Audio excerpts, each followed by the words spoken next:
কথা বলেন। এজন্য মদিনাতে গেলে শনিবারে জিয়ারাত করা সুন্নাত। শনিবারে, প্রতি শনিবারে বিশ্বনবী মসজিদে নববী থেকে হেঁটে হেঁটে হেঁটে হেঁটে এই মসজিদে কুবায় যেতেন। এবং বিষ্ণু বলেছেন, যারা ঘর থেকে অজু করে এই মসজিদে কুবায় যে 2 রাকাত নামাজ পড়বে, একটা কবুল উমরা হজের সওয়াব আল্লাহ তার আমলনামায় দিয়ে দিবে। এই মসজিদে, কুবা মসজিদের জন্য বিশ্বনবী একজন ইমাম নির্ধারণ করলেন। ইমাম সাহেবকে বললেন, যাও তুমি নামাজ পড়াও। বিশ্বনবীর অ্যাপয়েন্ট দেয়া ইমাম সাহেব কুবা পল্লীতে যে নামাজ পড়ানো শুরু করলেন, কিন্তু সমস্যা বেড়ে গেল। তিনি মাগরিবের নামাজ, এশার নামাজ আর ফজরের নামাজ, মানে যেই নামাজে আওয়াজ করে কেরাত পড়তে হয়, কয় নামাজে আওয়াজ করে কেরাত? কথা বলেন।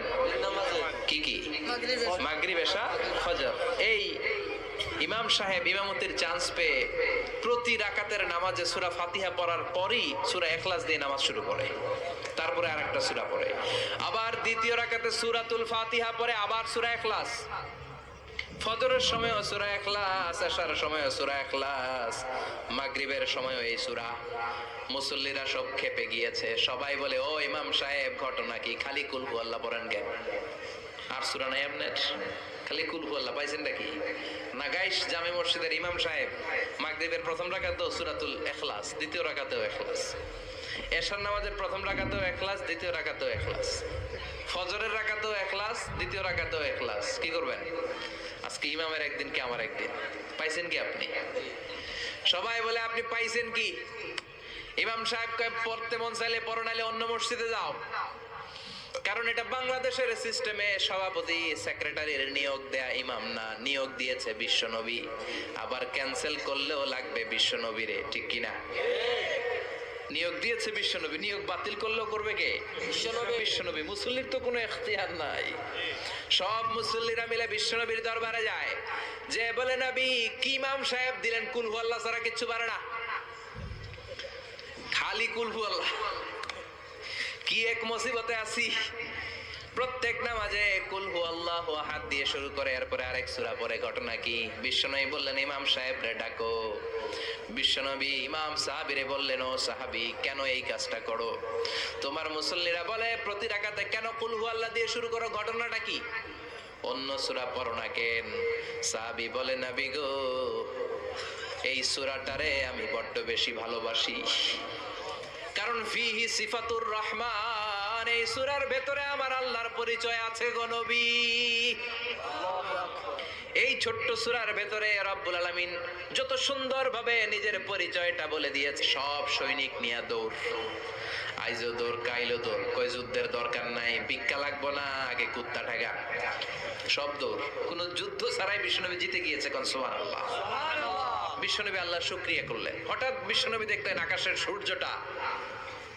সূর্যের আলো ক্ষীণ হতে শুরু করেছে, কমতে শুরু করেছে। তিনি খেয়াল করে দেখলেন এর কারণ সাইয়েদনা জিবরাইল বিশাল ফেরেশতাদের বহন নিয়ে পৃথিবীতে নেমে আসছেন। পড়েন সুবহানাল্লাহ।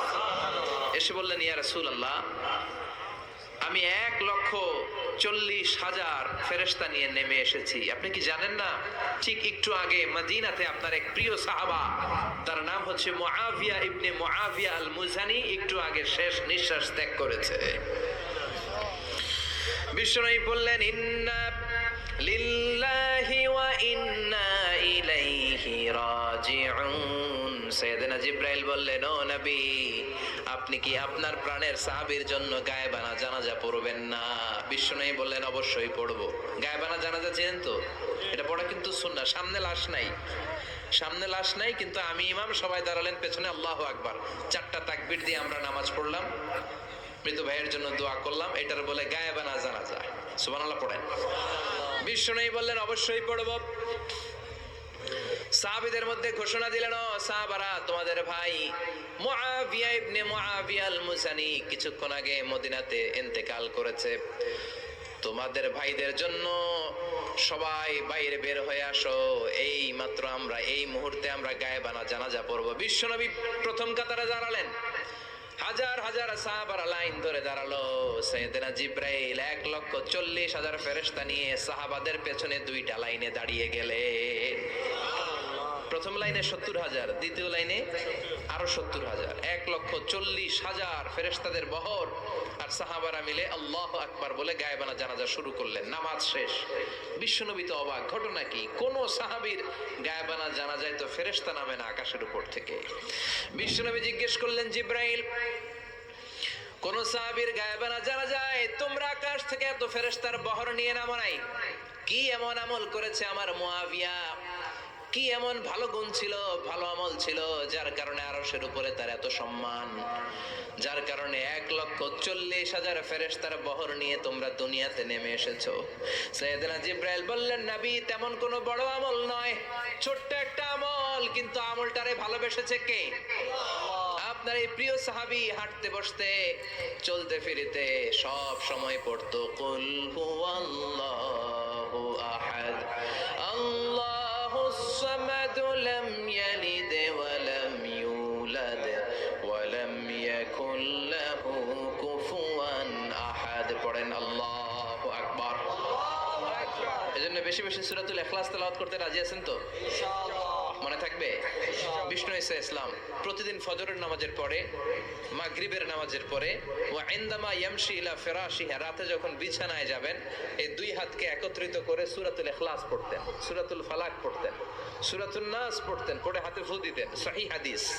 ফু দিয়ে এই ফু দেওয়া হাতটা সারা দেহের মধ্যে ইয়াবদাউ বিহিমা রাসাহু, মাথা থেকে শুরু করে পা পর্যন্ত এভাবে মেসেজ করে দিতেন, মালিশ করে দিতেন। সুবহানাল্লাহ পড়েন। This is a protection you take from your Lord, from all the bad eyes, evil eyes, সব হিংসুকের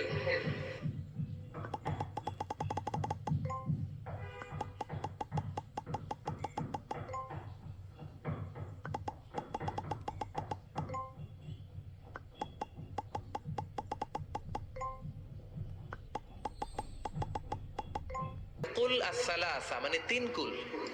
কি বলে? তিন কুল। সূরাতুল ইখলাস, সূরাতুল ফালাক, সূরাতুন নাস। ফজরের পরে, মাগরিবের পরে আর বিছানায় যাওয়ার সময় দুই হাত একত্রিত করে ফু দিবেন, সারা গায়ে মেসেজ করবেন। মনে থাকবে? আজকে থেকে মনে থাকবে তো?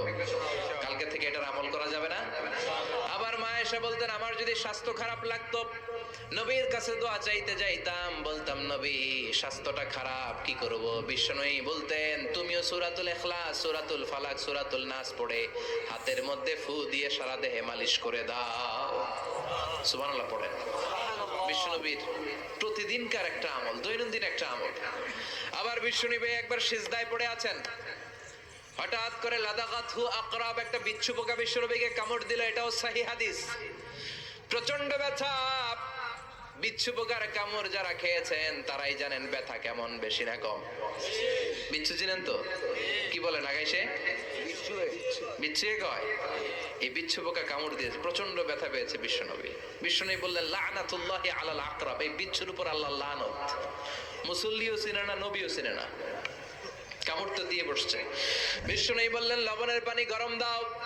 লবণের পানি আনা হলো। বিশ্বনবী বললেন আঙ্গুলের মধ্যে ঢালো।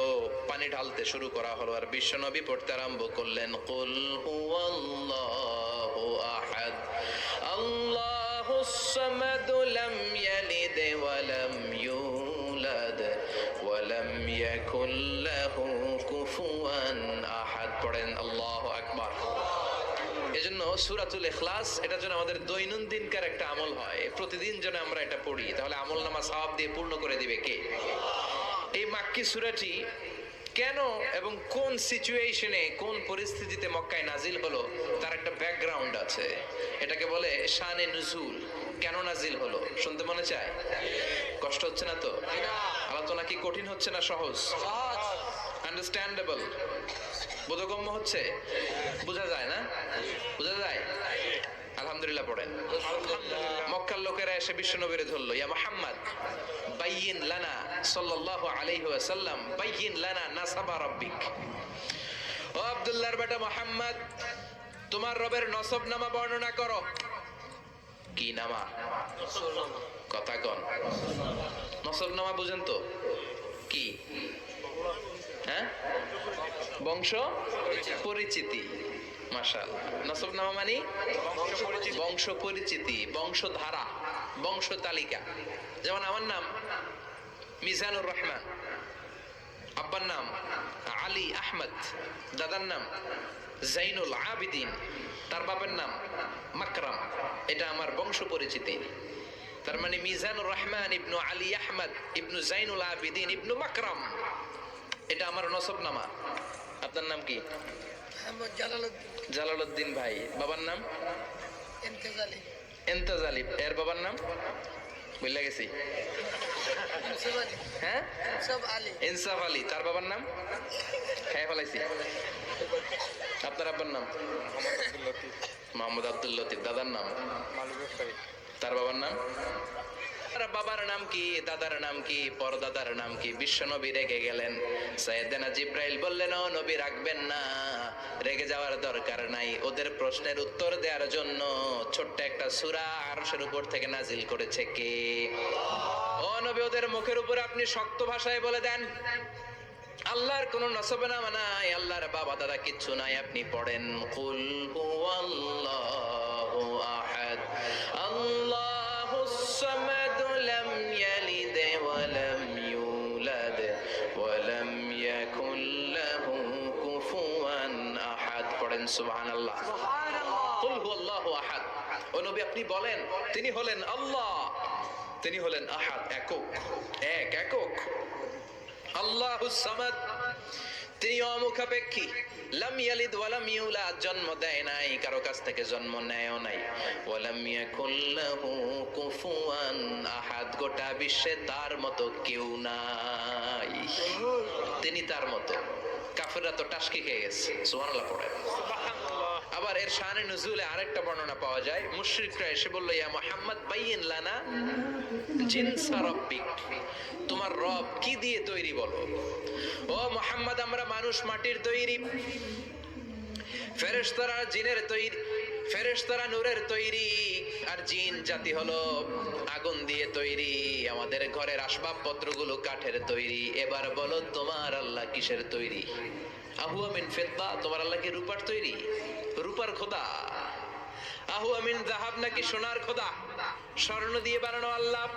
আহুয়া মিন খাশাব, নাকি কাঠ দিয়ে বানানো তোমার আল্লাহ? কি দিয়ে বানানো বলো? বিশ্ব নবীর কাছে তখন জিব্রাইল আয়াত নাজিল করলেন আর বললেন, নবী, ওদের প্রশ্নের জবাব আপনি এই সূরা দিয়ে পড়েন আর বলেন, কুল হুয়াল্লাহু আহাদ আল্লাহুস সামাদ লাম ইয়ালিদ ওয়া লাম ইউলাদ ওয়া লাম ইয়াকুল লাহু কুফুয়ান আহাদ। পড়েন সুবহানাল্লাহ।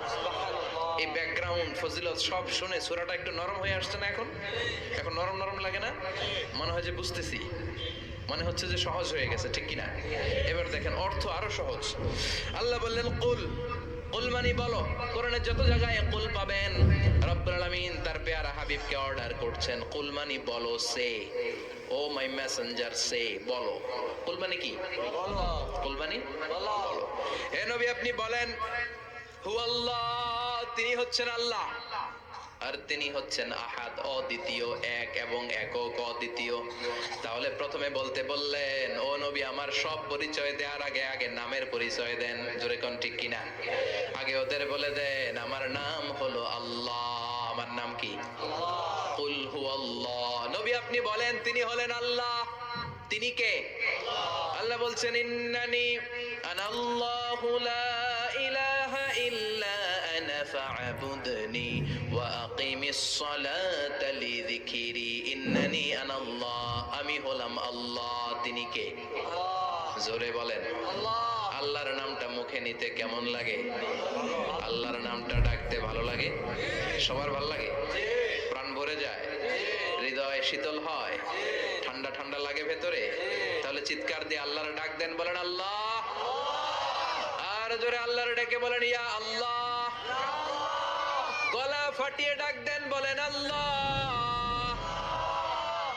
আল্লাহ বললেন, আমার প্রথম পরিচয় হলো আমি আল্লাহ, আমার নাম হলো আল্লাহ।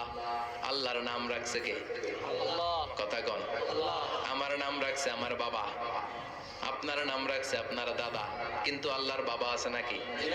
থাকলে রাখতো, দাদা থাকলে দাদায় রাখতো। কিন্তু আল্লাহর কি বাপ আছে? দাদা না না, আল্লাহর পিসা হুজুর আছে? অনেকের নাম পিসা হুজুরে রাখে, আছে না নাই? দোয়ার জন্য হুজুর আমি আপনার মুরিদ হুজুর, আমার একটা ছেলে হয়েছে, আপনার নাম রাখা দেন। পরে বলে যে পিসা হুজুরের নাম রাখছিল, নাগাইশের পিসা মোস্তাক ফয়জি সাহেব নাম রাখছিল আমার ছেলের, আছে না নাই? আল্লাহর এরকম পীর সাহেব আছে নাকি? আল্লাহর দাদা বাবা আছে নাকি? এজন্য আল্লাহ বলেন আমার নামটা আমি আল্লাহ নিজেই রেখেছি, পড়েন সুবহানাল্লাহ। আবার এই পৃথিবীতে আল্লাহ ছাড়া আর কারো নাম কোনোদিন আপনি আল্লাহ শুনেছেন নাকি? শুনে থাকলে হাত তোলেন। শুনছেন? বাংলাদেশে কত মানুষ? 16 কোটি, 17 কোটি, 18 কোটি? কইতে থাকেন, 20 কোটি নিয়ে যান এমনি। আসলে কয় কোটি? 18 কোটি মনে হয় বর্তমানে। 16 কোটি তো অনেক আগের হিসাব। 18 কোটি মানুষ এই দেশে। এই 18 কোটি মানুষের মধ্যে কারো নাম আল্লাহ শুনছেন? কথা কন। আমেরিকাতে, এত বড় মহাদেশ, পুরো আমেরিকায় কারো নাম আল্লাহ? গোটা বিশ্বে আরেকজনের নাম আল্লাহ আছে? এমনকি ফেরাউন, সেও নিজের আল্লাহ বলে নাই। ফেরাউনের মতো এত কুখ্যাত ইন্টারন্যাশনাল সন্ত্রাসী আসে। ফেরাউন ইন্টারন্যাশনাল ওয়া মা ফিল আরদি ওয়া হুয়া বিকুল মুলকু ওয়া লাহুল হামদু ওয়া হুয়া আলা কুল্লি শাইইন কাদির। এবার লাহুর লাম যদি বাদ দিয়ে দেন, বচন হয় না? হয় নাকি? দ্বিবচন হয় না, স্ত্রীলিঙ্গ হয় না? হয়। আল্লাহর স্ত্রীলিঙ্গ আছে? বহুবচন আছে? কিন্তু ঈশ্বরের স্ত্রীলিঙ্গ আছে না নাই? কথা কন। কি? ঈশ্বরী। ভগবানের? আপনাদের এখানে আসার সময় মনে হয় দেখলাম ভগবান হাই স্কুল বা ভগবান প্রাথমিক বিদ্যালয়। ব্রাহ্মণপাড়া? কি নাম? ভগবান হাই স্কুল। ভগবতী নাই? নাই। ওদের ভগবান হয়, ওদের ভগবতী হয়, ওদের গড হয়, ওদের গডেস হয়, ওদের ঈশ্বরী হয়, ওদের ঈশ্বর হয়। আল্লাহর কোনো পরিবর্তন আছে নাকি? চিল্লায় বলেন আল্লাহ একজন, তার কোনো পরিবর্তন নাই। আমরা বললাম আল্লাহ বুঝেছি তোমার অনেক ক্ষমতা, তোমার নামটা বড় মধুর নাম, প্রতিটা অক্ষর আলাদা করলেও পরিচয় পাওয়া যায়। তোমার আসল নাম আল্লাহ, কিন্তু এই যে তুমি আল্লাহ, তুমি কতদিন ধরে আল্লাহ? কতদিন? কবে থেকে আছো? কতদিন থাকবা? প্রশ্ন আসে না নাই? মাঝে মাঝে প্রশ্ন আসে না, উনি কয়দিন ধরে আছে? কতদিন ধরে ওনার এত ক্ষমতা? কতদিন পর্যন্ত ওনার এই ক্ষমতা কন্টিনিউ করবে? প্রশ্ন হয়? হয় না? কথা বলেন। সে উত্তর আল্লাহ দিলেন। আল্লাহ বললেন হুয়াল আউয়ালু ওয়াল আখিরু ওয়াল যাহিরু ওয়াল বাতিন ওয়া হুয়া বিকুল্লি শাইইন আলিম। আল্লাহ বললেন আমি প্রথম, আমি শেষ, আমি প্রকাশ্য, আমি গোপন, সূচনাহীন, অতীত কাল থেকে আমি আল্লাহ আছি, শেষহীন, সীমানাহীন, ভবিষ্যৎ পর্যন্ত থাকবো। তিনি কবে থেকে আছেন? সূচনাহীন অতীত না, প্রথম থেকে না, সূচনাহীন অতীত। ওয়েলকাম। এমন অতীত যেটার সূচনা নাই, আবার এমন ভবিষ্যৎ যেটার শেষ নাই। তার মানে প্রথমেও তিনি, শেষেও তিনি, প্রকাশ্যেও তিনি, গোপনেও তিনি। জোরে কোন ঠিক কিনা? প্রথমে আল্লাহ আল্লাহ, শেষেও আল্লাহ আল্লাহ, আকাশে আল্লাহ আল্লাহ, জমিনে আল্লাহ আল্লাহ। পড়েন প্রথমে আল্লাহ আল্লাহ, শেষেও আল্লাহ আল্লাহ, আকাশে আল্লাহ আল্লাহ, জমিনে আল্লাহ আল্লাহ। নিখিল গায় আমরাও গাহি তাআলা, হামদে বারি তাআলা, হামদে বারি তাআলা, হামদে বারি তাআলা। সুবহানাল্লাহ পড়েন। প্রথমেও তিনি, শেষেও তিনি, আজানেও তিনি, একামতেও তিনি। আজানের প্রথম শব্দ কি? আল্লাহ। জোরে বলেন আল্লাহ। আবার একামতের শুরুতে উনি আছেন না নাই? আবার জিলহজ মাসে ঈদুল আজহার সময় যখন আমরা কুরবানি করি তখন কার নাম? আল্লাহ। ছুরিটা জবাই দেওয়ার সময় কি বলি? আল্লাহ। আবার জিকির করি কার নামে? আল্লাহ। তার মানে আজানে আল্লাহ আল্লাহ, একামাতে আল্লাহ আল্লাহ, কুরবানিতে আল্লাহ আল্লাহ, জিকিরে আল্লাহ আল্লাহ। ঠিক কি না? বলেন আজানে আল্লাহ আল্লাহ, একামাতে আল্লাহ আল্লাহ, কুরবানিতে আল্লাহ আল্লাহ, জিকিরে আল্লাহ আল্লাহ। নিখিল জাহান গায়ে গুণগান, তার নামে গায় আমরাও গাহি তাআলা, হামদে বারি তাআলা, হামদে বারি তাআলা, হামদে বারি তাআলা। চিল্লায় পড়েন আল্লাহু আকবার। আর জোরে আল্লাহু আকবার। আবার তিনি এমন সত্তা যার কোনো ঘুম নাই, তন্দ্রা নাই। সারাদিন কাজ করার পরে রাত্রিবেলা আমরা ঘুমিয়ে যাই, আল্লাহ ঘুমায় নাকি? জোরে বলেন লা তাখুযুহু সিনাতুন ওয়ালা নাওম, never sleeps nor slumber overtakes him. ঘুমও নাই, তন্দ্রাও নাই। সুবহানাল্লাহ। সাইয়েদনা মুসা আলাইহিস সালাম বললেন, আল্লাহ সারাদিন কাজ করার পরে আমরা ঘুমিয়ে যাই, আয়াগলিবুকান নাওম, আপনার কি ঘুমে ধরে না? আয়াগলিবুকান নাওম, ঘুম কি আপনাকে পাকড়াও করে? আপনার কি ঘুমে ধরে না? আমি তো সারাদিন ছাগল চড়াই, বনি ইসরায়েলের মধ্যে দাওয়াতি কাজ করি, ক্লান্ত শ্রান্ত শরীর রাত্রিবেলা ঘুমিয়ে পড়ে, আপনার কি ঘুমে ধরে? আয়াগলিবুকান নাওম, আল্লাহ আপনার কি ঘুমে ধরে? আল্লাহ বললেন, মুসা তুর পাহাড়ের উপরে দাঁড়াও, দুইটা গ্লাসের ভেতরে পানি নাও, পানি নিয়ে তুর পাহাড়ের উপরে ঠায় দাঁড়িয়ে থাকো। সাইয়েদনা মুসা আলাইহিস সালাম পানি ভর্তি দুইটা গ্লাস নিয়ে দাঁড়িয়ে রইলেন। আবার জিজ্ঞেস করতে শুরু করলেন, আল্লাহ আয়াগলিবুকান নাওম, আপনার কি ঘুমে ধরে? আল্লাহ বললেন, no talk, no more question, কোনো কথা নাই, দাঁড়িয়ে থাকো। সাইয়েদনা মুসা আলাইহিস সালাম দাঁড়িয়ে রইলেন। 1 ঘন্টা পরে আবার আল্লাহরা জিজ্ঞেস করলেন, আল্লাহ আয়াগলিবুকান নাওম, আপনার কি ঘুমে ধরে? আল্লাহ বলে, কথা বলা যাবে না, no talk, no more question, দাঁড়িয়ে থাকো। 3 ঘন্টা পরে আবার বললেন, আল্লাহ আপনার ঘুমে ধরে কিনা? আল্লাহ কিছু বলে না। সাইয়েদনা মুসা আলাইহিস সালাম বললেন, আল্লাহ জিজ্ঞেস করলাম কি করতে কইলেন কি? আল্লাহ বলে, মুসা কোনো কথা নাই, দাঁড়িয়ে থাকো, যেটা হুকুম করেছি তামিল করো। 4 ঘন্টা যায়, 5 ঘন্টা যায়, কোমরে ব্যথা আছে না নাই? মশার কামড় আছে না নাই? আর ঘুমকে আল্লাহ অর্ডার করলেন, ও ঘুম, মুসাকে তুই চেপে ধর। কি কর? মুসা আলাইহিস সালাম এমনি সেমনি ডানে বায়ে কোনোভাবে দাঁড়িয়ে থাকতে পারে না, এদিকে ঘুম আসলে ওদিকে পড়ে। 5 ঘন্টা পরে কাত হয়ে জমিনে পড়ে যায়, ঘুমের ধাক্কায় কাত হয়ে জমিনে পড়ে যায়, গ্লাসগুলো ভেঙে ভেঙে খান খান হয়ে যায়। আল্লাহ ডেকে বললেন, ও মুসা বেশি কিছু দেই নাই, কেবলমাত্র শুধুমাত্র 2টা পানি ভর্তি গ্লাস হেফাজতের দায়িত্ব দিয়েছিলাম, ঘুমের কারণে হেফাজত করতে পারো নাই। মাত্র 2টা গ্লাস, ঘুমের কারণে বাঁচাতে পারো নাই। আমি যদি এরকম ঘুমিয়ে যেতাম, চন্দ্রের সাথে সূর্য লেগে, সূর্যের সাথে আরেকটা গ্রহ লেগে, মহাবিশ্বের সব কিছু এরকম গ্লাসের টুকরার মতো খান খান হয়ে যেত। লা তাখুযুহু সিনাতুন ওয়ালা নাওম, আল্লাহর ঘুম নাই। ঘুমের আগে যে অনেকের ঝিমুনি ধরে, তন্দ্রা ধরে, এই তন্দ্রাও নাই। চিল্লায় বলেন সুবহানাল্লাহ। তাকবীর দেন, লিল্লাহি তাকবীর। তাহলে আল্লাহর ঘুম নাই, আল্লাহর তন্দ্রা নাই, আল্লাহর আগে কেউ নাই, আল্লাহর পরে কেউ নাই। তিনিই প্রথম, তিনিই শেষ, তিনিই প্রকাশ্য, তিনিই গোপন। এজন্য আল্লাহ বললেন, কুল হুয়াল্লাহু আহাদ, তিনি হলেন এক। লাউ কানা ফীহিমা আলিহাতুন ইল্লাল্লাহু লাফাসাদাতা, আল্লাহ ছাড়া অন্য কেউ যদি রব হতো, একাধিক যদি খোদা হতো, মারামারি বেড়ে যেত। জোরে কোন ঠিক কিনা? কুল হুয়াল্লাহু আহাদ, আল্লাহ হচ্ছেন এক এবং অদ্বিতীয়। তিনি একক, তিনি অদ্বিতীয়, তার কোনো শরীক নেই, তিনি আহাদ। তার নাম হচ্ছে আহাদ। তার নাম কি? কথা বলেন। আহাদ মানে একক, যার ক্ষমতায় কোনো ভাগাভাগি নাই। আল্লাহ যদি 2 জন হইতো সুবিধা হইতো না অসুবিধা? অসুবিধা। কথা বলেন। অসুবিধা। এক আল্লাহ বলতো, oneness of God, the idea of oneness of the creator, এটা যদি অন্তরে রাখতে পারেন, জান্নাতকে আপনার জন্য অবধারিত করে দিবে কে? আর সূরাতুল ইখলাসের আমল সকাল বিকাল ঘুমোতে যাওয়ার আগে পড়তে রাজি আছেন তো?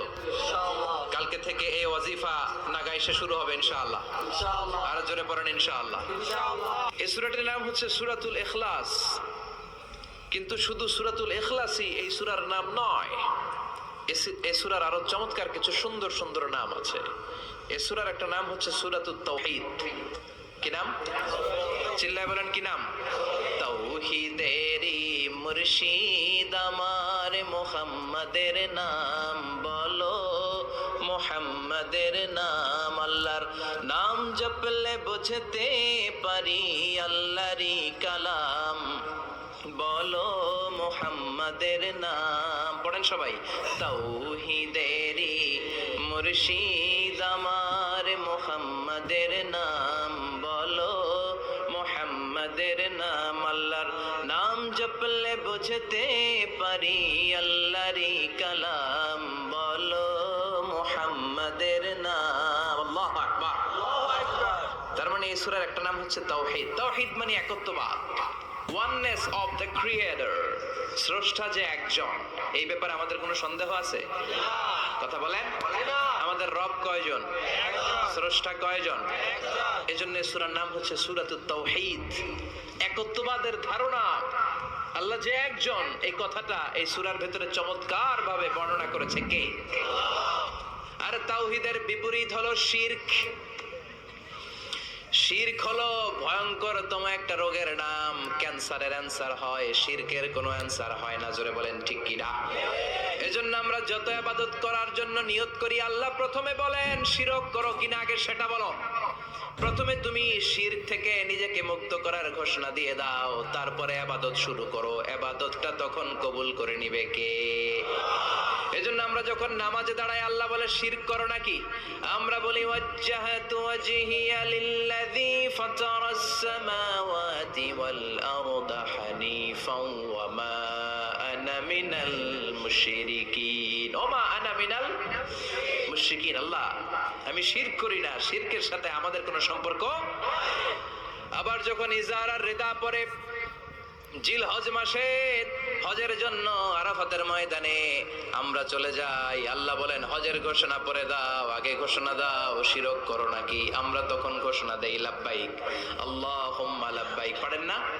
লাব্বাইক আল্লাহুম্মা লাব্বাইক, লাব্বাইক লা শারীকা লাকা লাব্বাইক, ইন্নাল হামদা ওয়ান নি'মাতা লাকা ওয়াল মুলক লা শারীকা লাক। পড়েন লাব্বাইক আল্লাহুম্মা লাব্বাইক, লাব্বাইক লা শারীকা লাকা লাব্বাইক, ইন্নাল হামদা ওয়ান নি'মাতা লাকা ওয়াল মুলক লা শারীকা লাক। আমরা বলি লা শারীকা লাক, ঠিক কি না?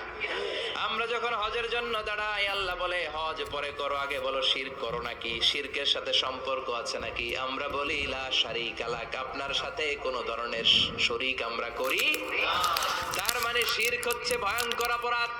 সব গুনাহ আল্লাহ মাফ করে দেয়, সব গুনাহ আল্লাহ ক্ষমা করে দেয়, একটা গুনাহ ছাড়া, সেটা হলো শিরকের গুনাহ। সেটা কিসের গুনাহ? কথা বলেন। এজন্য চাইতে হবে একজনের কাছে, তিনি কে? মাফ করতে পারে একজন, তিনি কে? মনের বাসনা পূরণ করতে পারে একজন, তিনি কে? বিপদ থেকে রক্ষা করতে পারে একজন, তিনি কে? নির্বাচনে বিজয় দিতে পারে একজন, তিনি কে? এজন্য চাইতে হবে কার কাছে? এটার নাম হচ্ছে তাওহীদ। এটার নাম কি? তাওহীদ। তার বিপরীত হচ্ছে শিরক। বিষ্ণু বলেন আখফা মিন তাবিবিন নামাল, পিঁপড়ার গুটি গুটি পায়ের চেয়েও সূক্ষ্ম হচ্ছে শিরক। পিঁপড়া যেমনি মিষ্টির দোকানের ভেতরে, মিষ্টির বক্সের ভেতরে গুটি গুটি পায়ে ঢুকে যায় আর মিষ্টিগুলোকে নষ্ট করে দেয়, ঠিক তেমনি শিরক গুটি গুটি পায়ে ভাইরাসের মতো মানুষের দেহের ভেতরে ঢুকে তার ঈমান আমল সবকিছুকে বরবাদ করে দেয়। চিল্লায় বলেন ঠিক কি না? এজন্য আল্লাহ ডেকে বলেন গোলাম, কিয়ামতের কঠিন ময়দানে পাহাড় পরিমাণ গুনাহ নিয়ে যদি তোমরা আমার কাছে আসো, আর ওই পাহাড় পরিমাণ গুনার ভেতরে যদি কোনো শিরকের গুনাহ না থাকে, তাহলে আমি আল্লাহ পাহাড় পরিমাণ ক্ষমা নিয়ে তোমার কাছে হাজির হয়ে যাব। পাহাড় পরিমাণ গুনাহ, কিন্তু এই গুনাহতে শিরকের গুনাহ নাই, অন্য গুনাহ। তাহলে পাহাড় পরিমাণ ক্ষমা নিয়ে আমাদের কাছে হাজির হয়ে যাবে কে? এটার নাম হচ্ছে তাওহীদ, এক আল্লাহ বিশ্বাস করা। এজন্য সূরাতুল ইখলাস শুধু সূরাতুল ইখলাসের নাম নয়, এই সূরার আরেকটা নাম হচ্ছে সূরাতুত তাওহীদ। চিল্লায় বলেন কি? নামাজ কালাম পড়ে না ইবলিস শয়তানের নানা, ধর্মের একখান খুঁটি ধইরা কয়দিন করবা হয়রানি, ভণ্ডামি ভণ্ডামি ভণ্ডামি, ছাইড়া দে ভণ্ডামি, দো দিল বান্দা কালমা চোর, না পায় শ্মশান না পায় ঘোর, তো দিল বান্দা কালমা জোর, না পায় শ্মশান না পায় ঘোর, দিন থাকিতে আয়রে পথে ছাইড়া দে ভণ্ডামি, ভণ্ডামি ভণ্ডামি ভণ্ডামি, ছাইড়া দে ভণ্ডামি। ঠিক কি না? এগুলোর সাথে ইসলামের সম্পর্ক নাই। এগুলোরে মারেফা বলে না, ওরা নাম দিছে মারেফত, আসলে মাইরের পথ। এক সাহাবী বলল আমি বিয়ে করেছি কিন্তু বউয়ের কাছে, সাহাবী বলল আমি বিয়ে করেছি কিন্তু বউয়ের কাছে যাব। আরেক সাহাবী বলল আমি সারা বছর রোজা রাখবো, একটা রোজাও ভাঙবো না, একটা রোজাও ভাঙবো না। বিশ্বনবী শুনে রেগে গেলেন।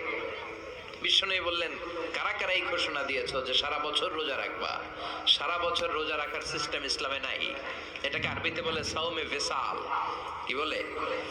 সারা বছর রোজা রাখলে কোনো সওয়াব হবে? কথা কন, হবে? কোনো সওয়াব হবে না। সারা রাত তাহাজ্জুদ পড়লে সওয়াব হবে? কোনো সওয়াবই নাই। আপনাকে ঘুমাতে হবে, আবার তাহাজ্জুদও পড়তে হবে, আবার ঘুমাতে হবে, আবার ফজরের নামাজে প্রথম কাতারে থাকতে হবে। চিল্লায় বলেন ঠিক কি না? এজন্য ইসলাম হলো ভারসাম্যপূর্ণ জীবন বিধান। ছেলে মেয়ে রেখে দিয়ে, সমাজ রেখে দিয়ে, কাজকর্ম রাজ্য রেখে দিয়ে আপনি সন্ন্যাসী সেজে বসে থাকলেন, এটার নাম ইসলাম না। বিশ্বনবী হচ্ছে গোটা বিশ্বের মানুষদের জন্য model, as a teacher, as a father, as a commander, as a messenger, as a lawgiver, as a lawmaker, as a reformer of the society, as a philosopher. Muhammad is the superman of the world. চিল্লায় কোন ঠিক কি না? তিনি শিক্ষক হিসেবেও সেরা, তিনি বাবা হিসেবেও সেরা। তিনি সাইয়্যিদাতুনা ফাতিমাকে এত ভালোবাসতো, বিশ্বনবী বলতেন ফাতেমা আমার কলিজার টুকরা, যে ফাতেমারে কষ্ট দেয় সেজন্য আমি বিশ্বনবীরে কষ্ট দেয়। সফরে গেলে সবার শেষে ফাতিমার সাথে দেখা করে সফরে বেরোতেন, আবার সফর শেষ করে ঘরে ঢোকার সময় সবার আগে বিশ্বনবী ফাতেমার সাথে দেখা করে নিতেন। কি সুন্দর ফ্যামিলি লাইফ। তার মানে বাবা হিসেবে সেরা, আবার নানা হিসেবে সেরা। হাসান হুসাইন ছিল রায়হানা চাইন, বিশ্বনবীর পারফিউম। বিশ্বনবী বলতেন রায়হানা চাইনি ফিদ দুনিয়া, হাসান এবং হুসাইন হলো দুনিয়ার বুকে আমার সুগন্ধি। হাসান হুসাইনের দেহের মধ্যে এমন কোন জায়গা নাই যেই জায়গায় বিশ্বনবীর দুইটা ঠোঁট লাগে নাই। হাসান হুসাইনের দেহের প্রতিটা জায়গায় বিশ্বনবী চুমু দিয়েছেন। হাসান কোলে উঠলে হুসাইন উঠতে চাইতো, হুসাইন উঠতে চাইলে হাসান উঠতে চাইতো। বিশ্বনবীকে ঘোড়া বানিয়ে হাসান কাঁধে উঠতো, আবার হাসানকে নামিয়ে দিয়ে হুসাইন কাঁধে উঠতো। তার মানে নানা হিসেবে সেরা। জোরে বলেন ঠিক কিনা? নবী হিসেবে সেরা। বিশ্বনবীর সাথে গোটা বিশ্বের কোন নবীর কোন তুলনা চলে নাকি? কোন তুলনা চলে না। সব দিক দিয়ে তিনি সেরা, সবার জন্য আদর্শ। এই জন্য ইসলাম হচ্ছে it's a very balanced religion, ভারসাম্যপূর্ণ জীবন বিধান। আপনার যা মন চাইবে মারেফতের নামে আপনি চাইলেই করতে পারবেন। বিশ্বনবীর শেখানো সুন্নাহ পথে চললে অল্প করলেও এটাতে বরকত দিবে কে? অল্পতেও সওয়াব দিবে কে? এজন্য সূরার একটা নাম হলো সূরাতুল মা'রিফা। মা'রিফা মানে জানা বা চিনা। এই সূরা পড়লে আল্লাহরে জানা যায়, এই সূরা পড়লে আল্লাহকে চেনা যায়। চিল্লায় বলেন ঠিক কিনা? তার মানে দুইটা নাম জানলাম, একটা হচ্ছে সূরাতুত তাওহীদ। চিল্লায় বলেন কি নাম? সূরাতুত তাওহীদ। চিল্লায় কইছেন? চিল্লায় বলেন কি নাম? দুই নম্বরে হলো সূরাতুল মা'রিফা। কি নাম? তিন নম্বর হলো সূরাতুস সমাদ। সূরাতুল ইখলাসের আরেক নাম সূরাতুস সমাদ, কারণ সমাদ শব্দটা এই সূরার ভিতরে আছে না নাই? কুল হুয়াল্লাহু আহাদ আল্লাহুস সামাদ লাম ইয়ালিদ ওয়া লাম ইউলাদ ওয়া লাম ইয়াকুল লাহু কুফুয়ান আহাদ। তার মানে সমাদ কার নাম? চিল্লায় বলেন। সমাদ হচ্ছে আল্লাহর নাম। সমাদের বিপরীত হচ্ছে সনাম। সমাদ শব্দের বিপরীত কি? সনাম মানে মূর্তি। সনাম মানে কি? স্ট্যাচু। সনাম মানে মূর্তি। বিশ্বনবীর জামানাতে এক পৌত্তলিক, সে সব সময় মূর্তির ইবাদত করত, মূর্তিকে বগল দাবা করে রাখতো। এখানে এত ডিস্টার্ব হচ্ছে কেন? এদিক দিয়ে আওয়াজ, ওদিক দিয়ে ক্যামেরার ফ্ল্যাশ, এত ঝামেলা কেন? কোরআনের তাফসিরে আসছেন, মনোযোগ দিয়ে বসেন। কি বলা হচ্ছে শুনবার চেষ্টা করেন, হৃদয়টাকে আলোকিত করবার চেষ্টা করেন। আওয়াজ হবে না, বসে যান, বসে যান, কেউ কথা বলবেন না। এই সূরার আরেকটা নাম হচ্ছে সূরাতুস সামাদ। কি নাম? মনোযোগ আছে না গেছে? আছে তাহলে আওয়াজ করে বলেন কি নাম? সামাদ। সামাদ হচ্ছে আল্লাহর নাম, আর তার বিপরীত হচ্ছে সানাম। তার বিপরীত কি? সানাম মানে মূর্তি। বিশ্বনবীর জামানায় এক লোক মূর্তির ইবাদত করত, মূর্তিটারে সব সময় আদর করত, মূর্তিটারে সব সময় ভালোবাসতো, সোহাগ করত, মূর্তির কাছে চাইতো, রাত্রিবেলা উঠে মূর্তির কাছে কেঁদে কেঁদে মনের দুঃখ বলতো, আর জিকির করতো সানাম সানাম সানাম। আর সানামের বিপরীত কি? সমাদ। একদিন তার প্রিয় মূর্তিটাকে রেখে, তার কল্পিত খোদাটাকে রেখে সে বাজারে গেল। বাজার থেকে এসে দেখে তার মূর্তি গোসল করে দাঁড়ায় আছে, উপরে পানি, গোসল করা পানি। He thought it is the water of mercy and barakah. সে ভাবলো যেহেতু আমার খোদার গায়ের পানি, এটা রহমতের পানি হবে। কথা বলেন, খোদায় যদি গোসল করে খারাপ পানি দিয়ে করবে নাকি? কথা কয় না, এটা অনেক দামি পানি হবে, এটা নিশ্চয়ই বরকতের পানি হবে। He thought it is the water of mercy and blessings and water of rahmah. সে ভাবলো এটা রহমতের পানি, এই পানিকে তো এমনি মিস করা যায় না। যত রোগ আছে সব রোগের নিয়তে এখনই খাওয়া শুরু করে দেই। জিহ্বা দিয়ে চাটতে শুরু করেছে, started to suck it, the water of barakah.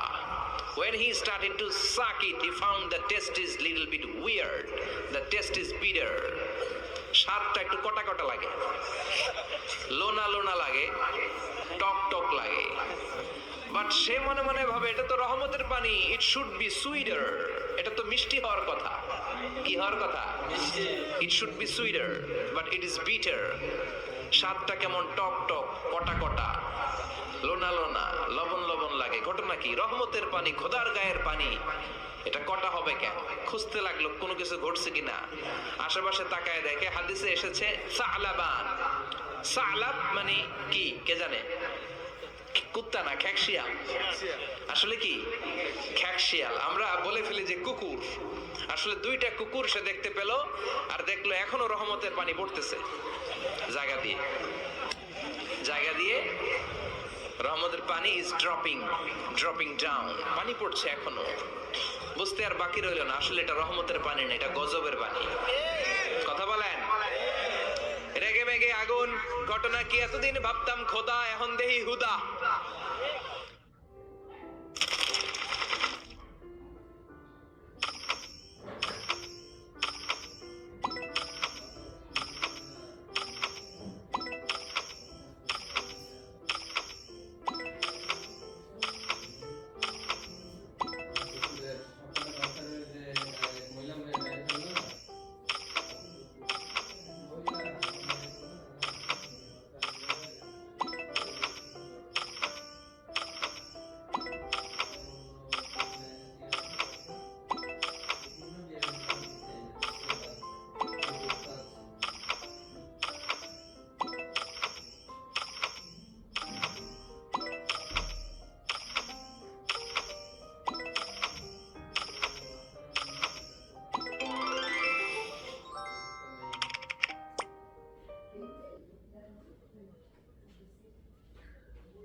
এখন দেহি হুদা, আগে ভাবতাম খোদা।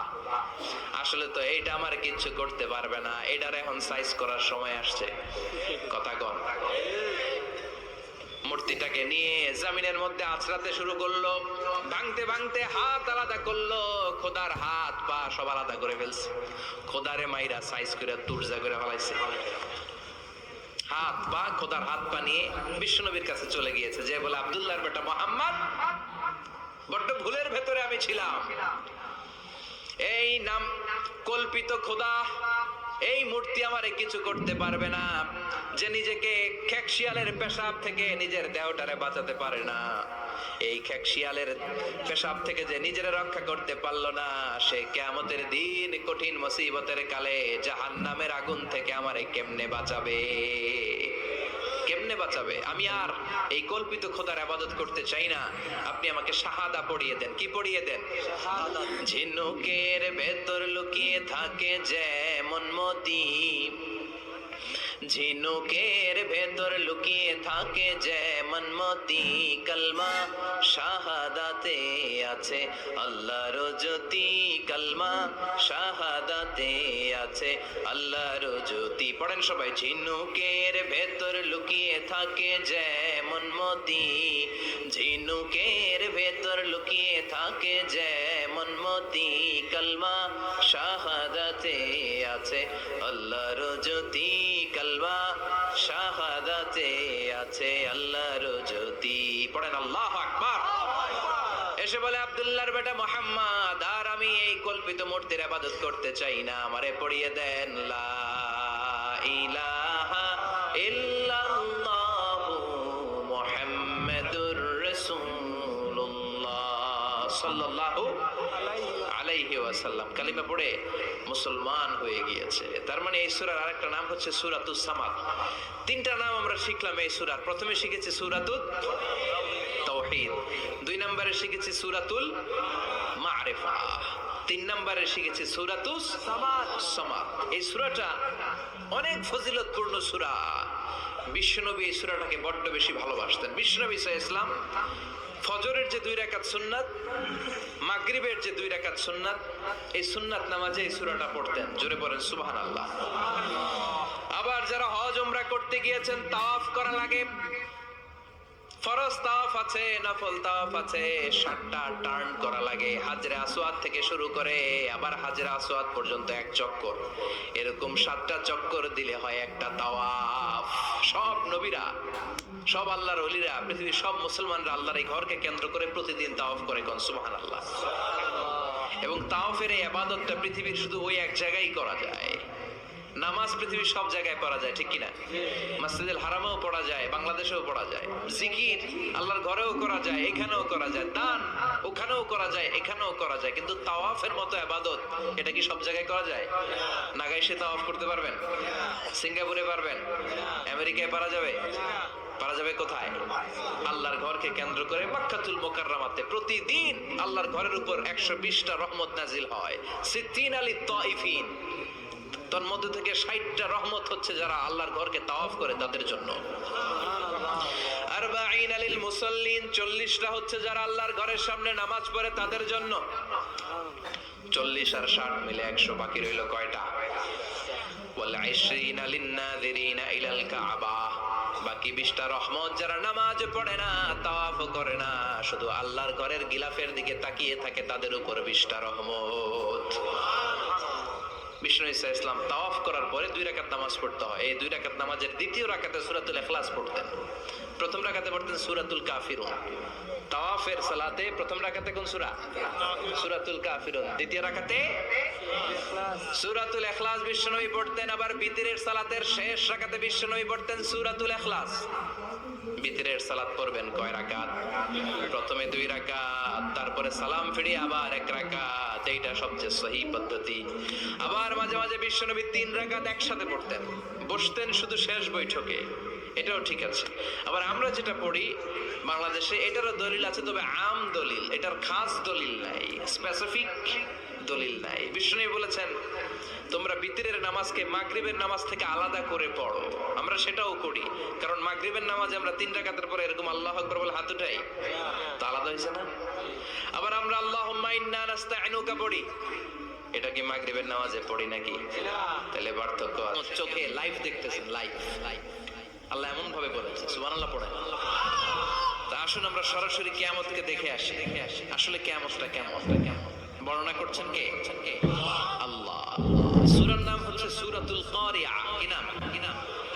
আওয়াজ করে উত্তর দিতে হবে। সূরার নাম আল কারিয়া। চিৎকার মেরে বলেন সূরার নাম কি? আল কারিয়া। এটা মাক্কি সূরা। কি সূরা? বিশ্বনবীর জীবনের 2টা পর্ব, একটা মাক্কি পর্ব আর একটা মাদানী পর্ব। এটা মাদানী পর্বে নাজিল হয়নি, এটা নাজিল হয়েছে মাক্কি পর্বে। এই সূরার আয়াত সংখ্যা 11। এটা কোরআনের 101 নম্বর সূরা।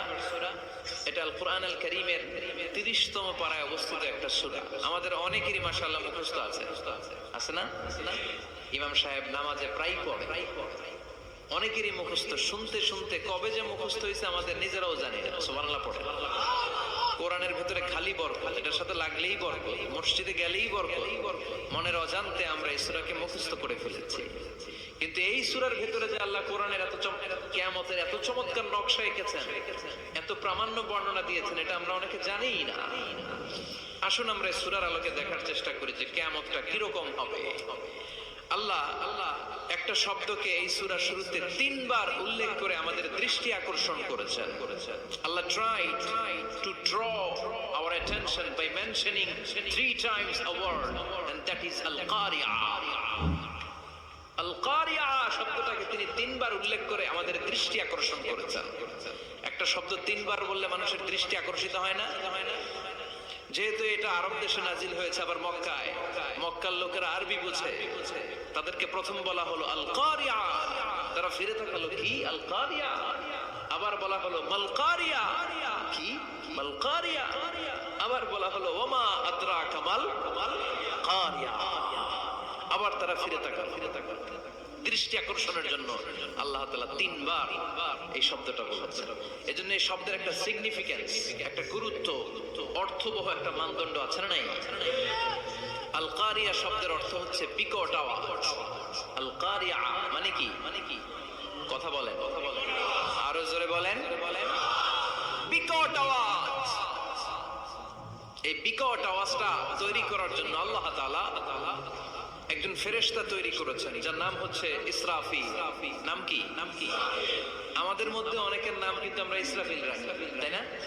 ইসরাফিল আছে না নাই? আজরাইল কিন্তু রাখে না, ডরে। কেন রাখে না? ভয় পায়। কিন্তু ইসরাফিল আছে, আমার পরিচিত অনেকে আছে ইসরাফিল। তো এই ফেরেশতার পা হচ্ছে জমিনের নিচে, মাথা হচ্ছে আকাশের উপরে। এই ফেরেশতার কাজ হচ্ছে ওই বিকট শব্দ তৈরি করা।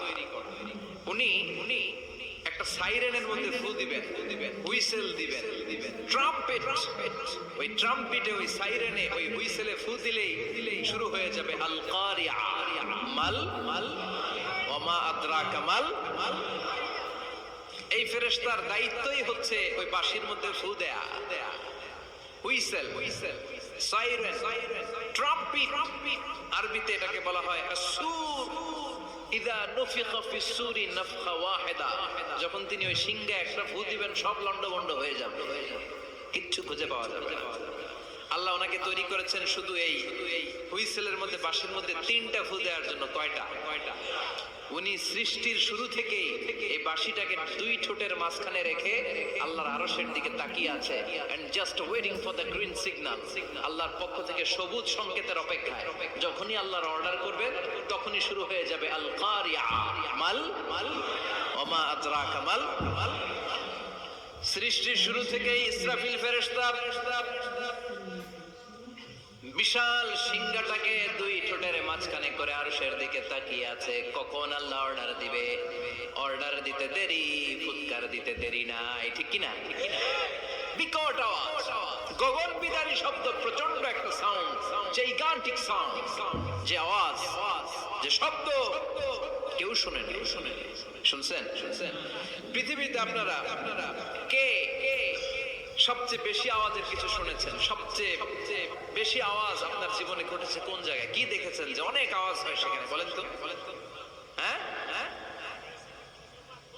বজ্রপাত। বজ্রপাতের আওয়াজ আপনি শুনেছেন, বিকট আওয়াজ, তাই না? বজ্রপাতকে আঞ্চলিক ভাষা আপনারা কি বলেন? হ্যাঁ, ঠেড়া। অনেক জায়গাতেই বলে ঠেড়া। নোয়াখালীতে বলে ঠেড়া হচ্ছে, হেতের উপরে আল্লাহ ঠেড়া হচ্ছে। আছে না নাই? তো এই যে ঠেড়া, বজ্রপাত, ইংরেজিতে বলে থান্ডার। আসলে এটার আওয়াজ বড় ভয়ঙ্কর, প্রচন্ড আওয়াজ। আচ্ছা, আর আপনি বলেছেন কি গাড়ির চাকা যদি পাংচার হয়, হ্যাঁ, এটা তো আওয়াজ হতে পারে। আমরা মাঝে মাঝে রাস্তায় চড়ি, আমরা দেখি ট্রাকের চাকা যখন পাংচার হয়, আমরা লাফ দিয়ে উঠি, বিকট আওয়াজ, ভয় পেয়ে যায়, এতে দুর্ঘটনাও ঘটে, ঠিক কিনা? আচ্ছা, 1 নম্বরে পেলাম ঠেড়া, বজ্রপাত। 2 নম্বরে পেলাম ট্রাকের টায়ার পাংচার হলে। আর কে কি আওয়াজ শুনেছেন জীবনে? ভয়ঙ্কর আওয়াজ। কি করলে ভয়ঙ্কর আওয়াজ হয় বলেন? হ্যাঁ, কি করলে? ও ট্রান্সফরমার, ইলেকট্রিক্যাল ট্রান্সফরমার যদি ব্রাস্ট হয়ে যায়, আওয়াজ আছে না নাই? কি আওয়াজ?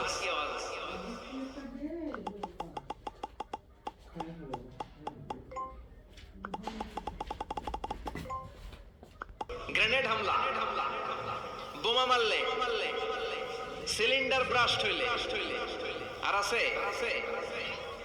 হ্যাঁ,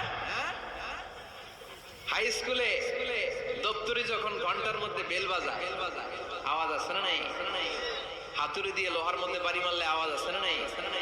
এগুলো হচ্ছে আমাদের ক্যাপাসিটিতে, হিউম্যান ক্যাপাসিটিতে আমাদের দেখা সবচেয়ে বড় আওয়াজ। কিয়ামতের দিন যে হবে আল কারিয়া, এই আল কারিয়ার আওয়াজ কি এই আওয়াজগুলোর মতো?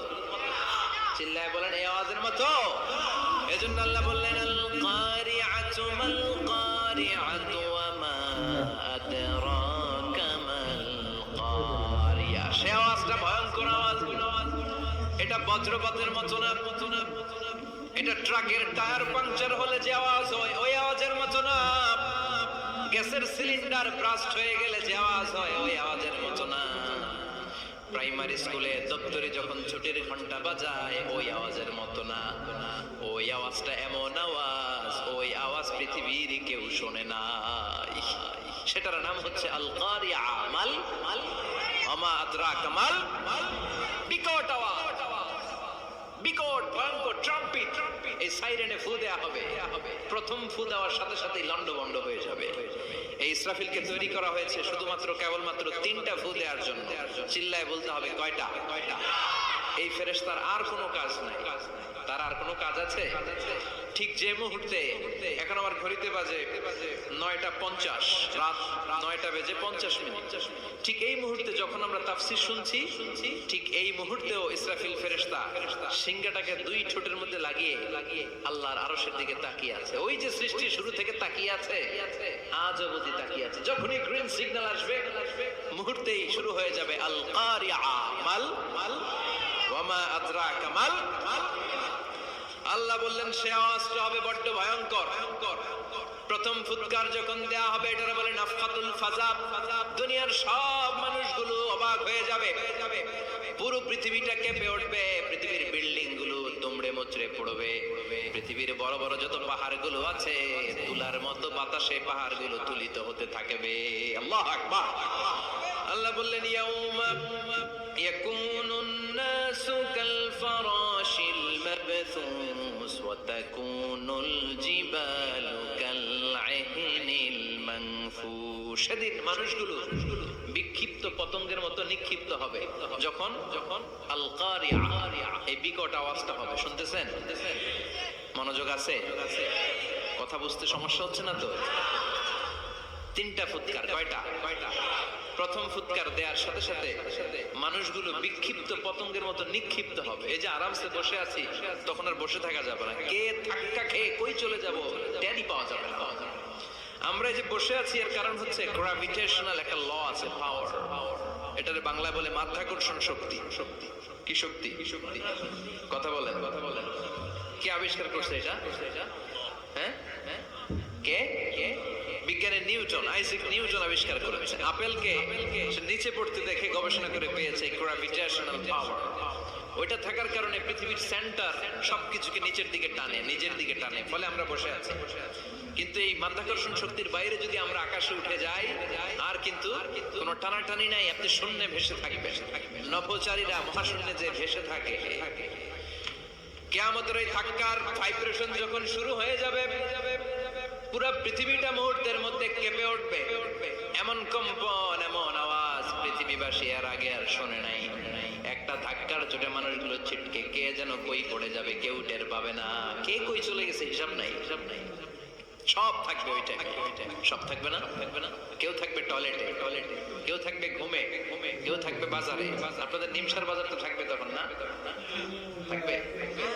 ওই যে লন্ডভন্ড হয়ে যাবে, হিসাব নাই। কে যে কোথায় ছিটকে পড়বো আমরা জানি না। বিক্ষিপ্ত পতঙ্গের মতো আমরা নিক্ষিপ্ত হব। শীতকালে আমার দেশের ছেলেরা রাত্রেবেলা ব্যাডমিন্টন খেলে, র্যাকেট খেলে না? নিমসারে বোধহয় খেলে তো ওরা বাঁশ গেড়ে দেয়, ক্ষেতের মাঝখানে কি গাড়ে, এরপরে বাঁশের মধ্যে লাগায় কি লাইট। লাইট গুলো লাগালে দেখবেন ক্ষেতের গ্রামের পোকাগুলো এসে লাইটের মধ্যে ছিটকে ছিটকে পড়ে। আমাদের অবস্থা পোকার মতো হবে তখন। আল্লাহ সেটাই বললেন, ইয়াউমা ইয়াকুনুন নাসু কাল ফারাশিল মাবসুস, বিক্ষিপ্ত পতঙ্গের মতো মানুষগুলো নিক্ষিপ্ত হবে। ওয়া তাকুনুল জিবালু কাল ইহনিল মানফুশ, তুলাকে যখন পিটানো হয়, ধ্বনিত করা হয়, দেখবেন তুলার ছোট ছোট কণা বাতাসের মধ্যে ভাসতে থাকে।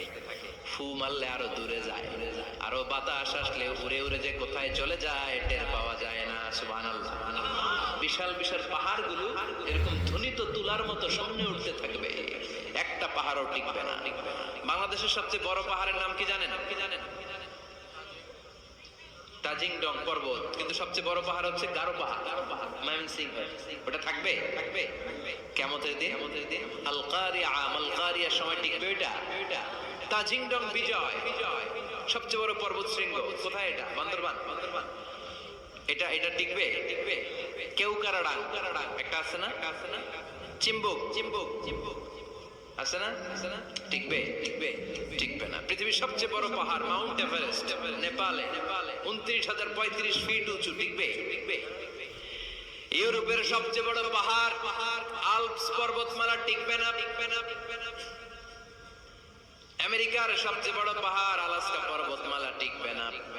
আরব বিশ্বে বিশাল একটা মাউন্টেন রেঞ্জ আছে, ওইটার নাম তুর পাহাড়, ওইটাও টিকবে না। একটা পাহাড়ও থাকবে না। পাহাড়গুলো ভেঙে দুমড়ে মুচড়ে তুলার মতো ধ্বনিত হতে থাকবে। চিৎকার করে পড়েন আল্লাহু আকবার।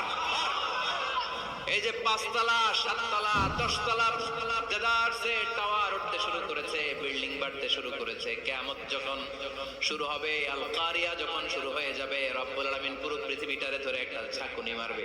ওই ঝাঁকুনির চুটে 8 তলা 10 তলা বিল্ডিং গুলো টিকবে নাকি? 30 তলা 50 তলা হলে তো আর ভাঙবে না। বুর্জ আল খলিফা ভাঙবে না। দুবাইয়ের বুর্জ আল খলিফা সবচেয়ে উঁচু টাওয়ার এটা।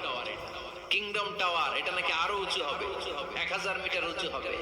তাইপেডাং 101, মালয়েশিয়ার Petronas twin tower, Shanghai tower, Kaaba ঘরের পাশে বুর্জ আল খলিফা, যেটাকে সবাই বলে জমজম টাওয়ার, টিকবে? কথা বলেন টিকবে?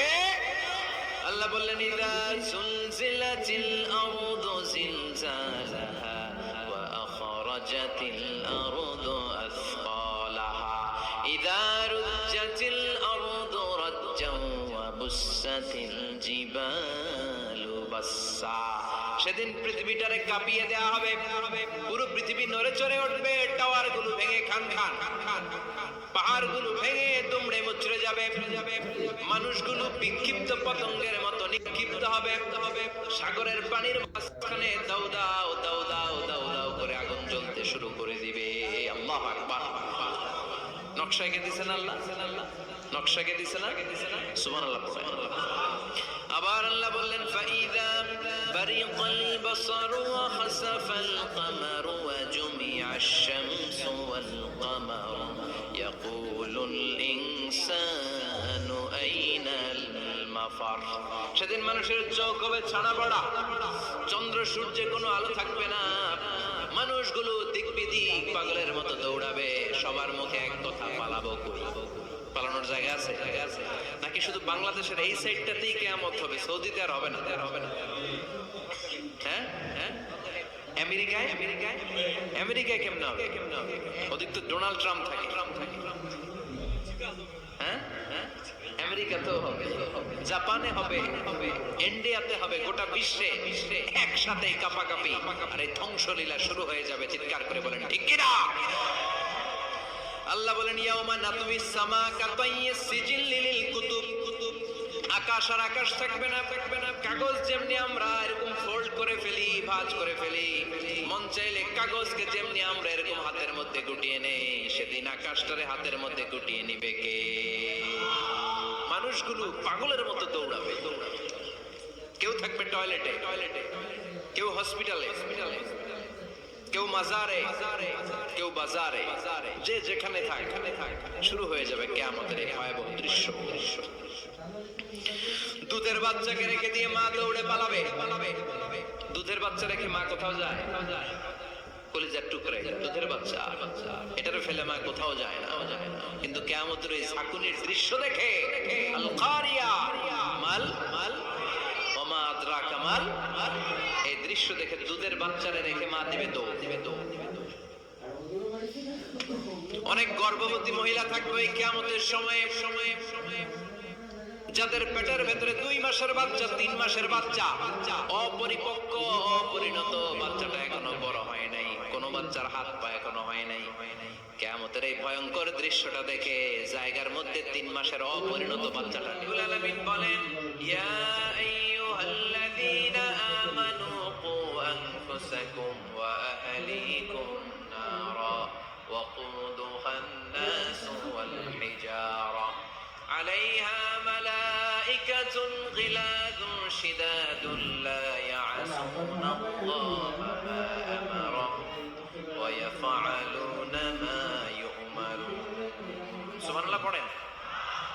আল্লাহ ডেকে বলেন, গোলাম নিজেরাও জাহান্নামের আগুন থেকে বাঁচো, নিজেদের পরিবারদেরকেও জাহান্নামের আগুন থেকে বাঁচাও, নিজেও জাহান্নামের আগুন থেকে বাঁচো, নিজের মাকেও বাঁচাও, নিজেও বাঁচো, বাবাকেও বাঁচাও, নিজেও জাহান্নামের আগুন থেকে বাঁচো, নিজের স্ত্রীকেও বাঁচাও, নিজেও জাহান্নামের আগুন থেকে বাঁচো, নিজের সন্তান সন্ততিদেরকেও বাঁচাও। ঠিক কি না?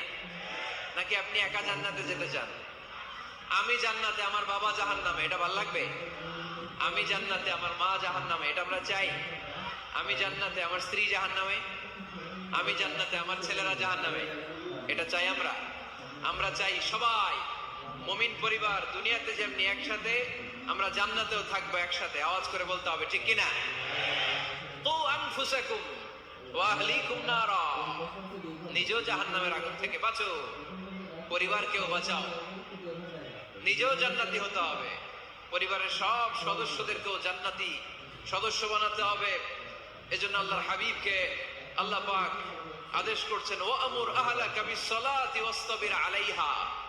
ও নবী, আপনি একা নামাজ পড়লেই হবে না, আপনার কন্যা ফাতেমার নামাজের কথা বলেন, আপনার কন্যা জাইনাবকে নামাজের কথা বলেন, রুকাইয়াকে নামাজের কথা বলেন, উম্মে কুলসুমকে নামাজের কথা বলেন, আপনার প্রাণাধিক প্রিয় স্ত্রী খাদিজাকেও নামাজের কথা বলেন, আপনার স্ত্রী আয়েশারেও নামাজের কথা বলেন। ঠিক কি না? নামাজ একা বললে হবে না। আপনিও নামাজে যাবেন, সন্তানটারেও নামাজে নিয়ে যাবেন, মসজিদে পারা যাবে না? আপনাদের এলাকার মসজিদগুলোকে বাচ্চাদেরকে ঢোকাতে দেন তো আপনারা, না নিষেধ? মসজিদে বাচ্চাদেরকে নিয়ে আসা যাবে না, নিষেধ, এরকম সাইনবোর্ড আছে? হ্যাঁ, পারোডাগারে আছে না? বাচ্চাদেরকে নিয়ে যাবেন, বাচ্চাদেরকে নিয়ে ঢুকবেন, একেবারে ছোট বাচ্চা না, মসজিদের আদব বুঝে, বুঝাইলে বুঝবে, ডায়াপার পরিয়ে নিয়ে যাবে।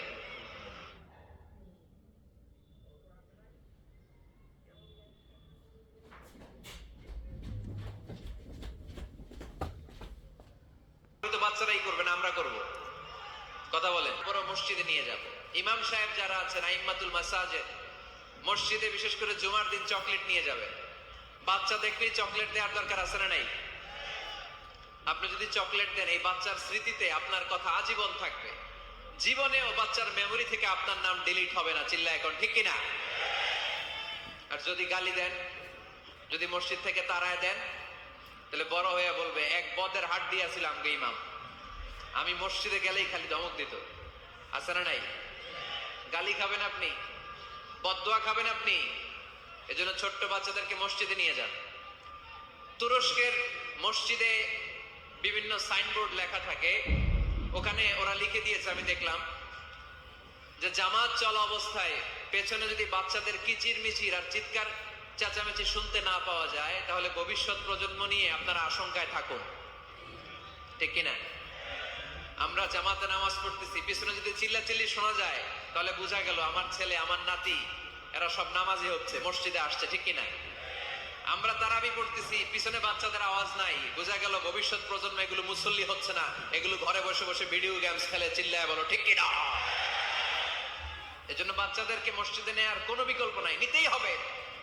বুঝাবেন, বুঝাবেন যে আব্বু, এটা আমাদের ইবাদত গাহ, এখানে আমরা আল্লাহর ইবাদত করি, আল্লাহর জিকির করি, এখানে দুষ্টুমি করতে হয় না, এখানে চিৎকার চেঁচামেচি করতে হয় না, এখানে আল্লাহকে ডাকতে হয়, এখানে আল্লাহরে সিজদা দিতে হয়, সময়ের বিবর্তনে, কালের আবর্তনে দুষ্টুমি করতে করতে বাচ্চাটা বুঝে যাবে যে মসজিদে কি করতে হয় আর কি করতে হয় না, ঠিক কিনা?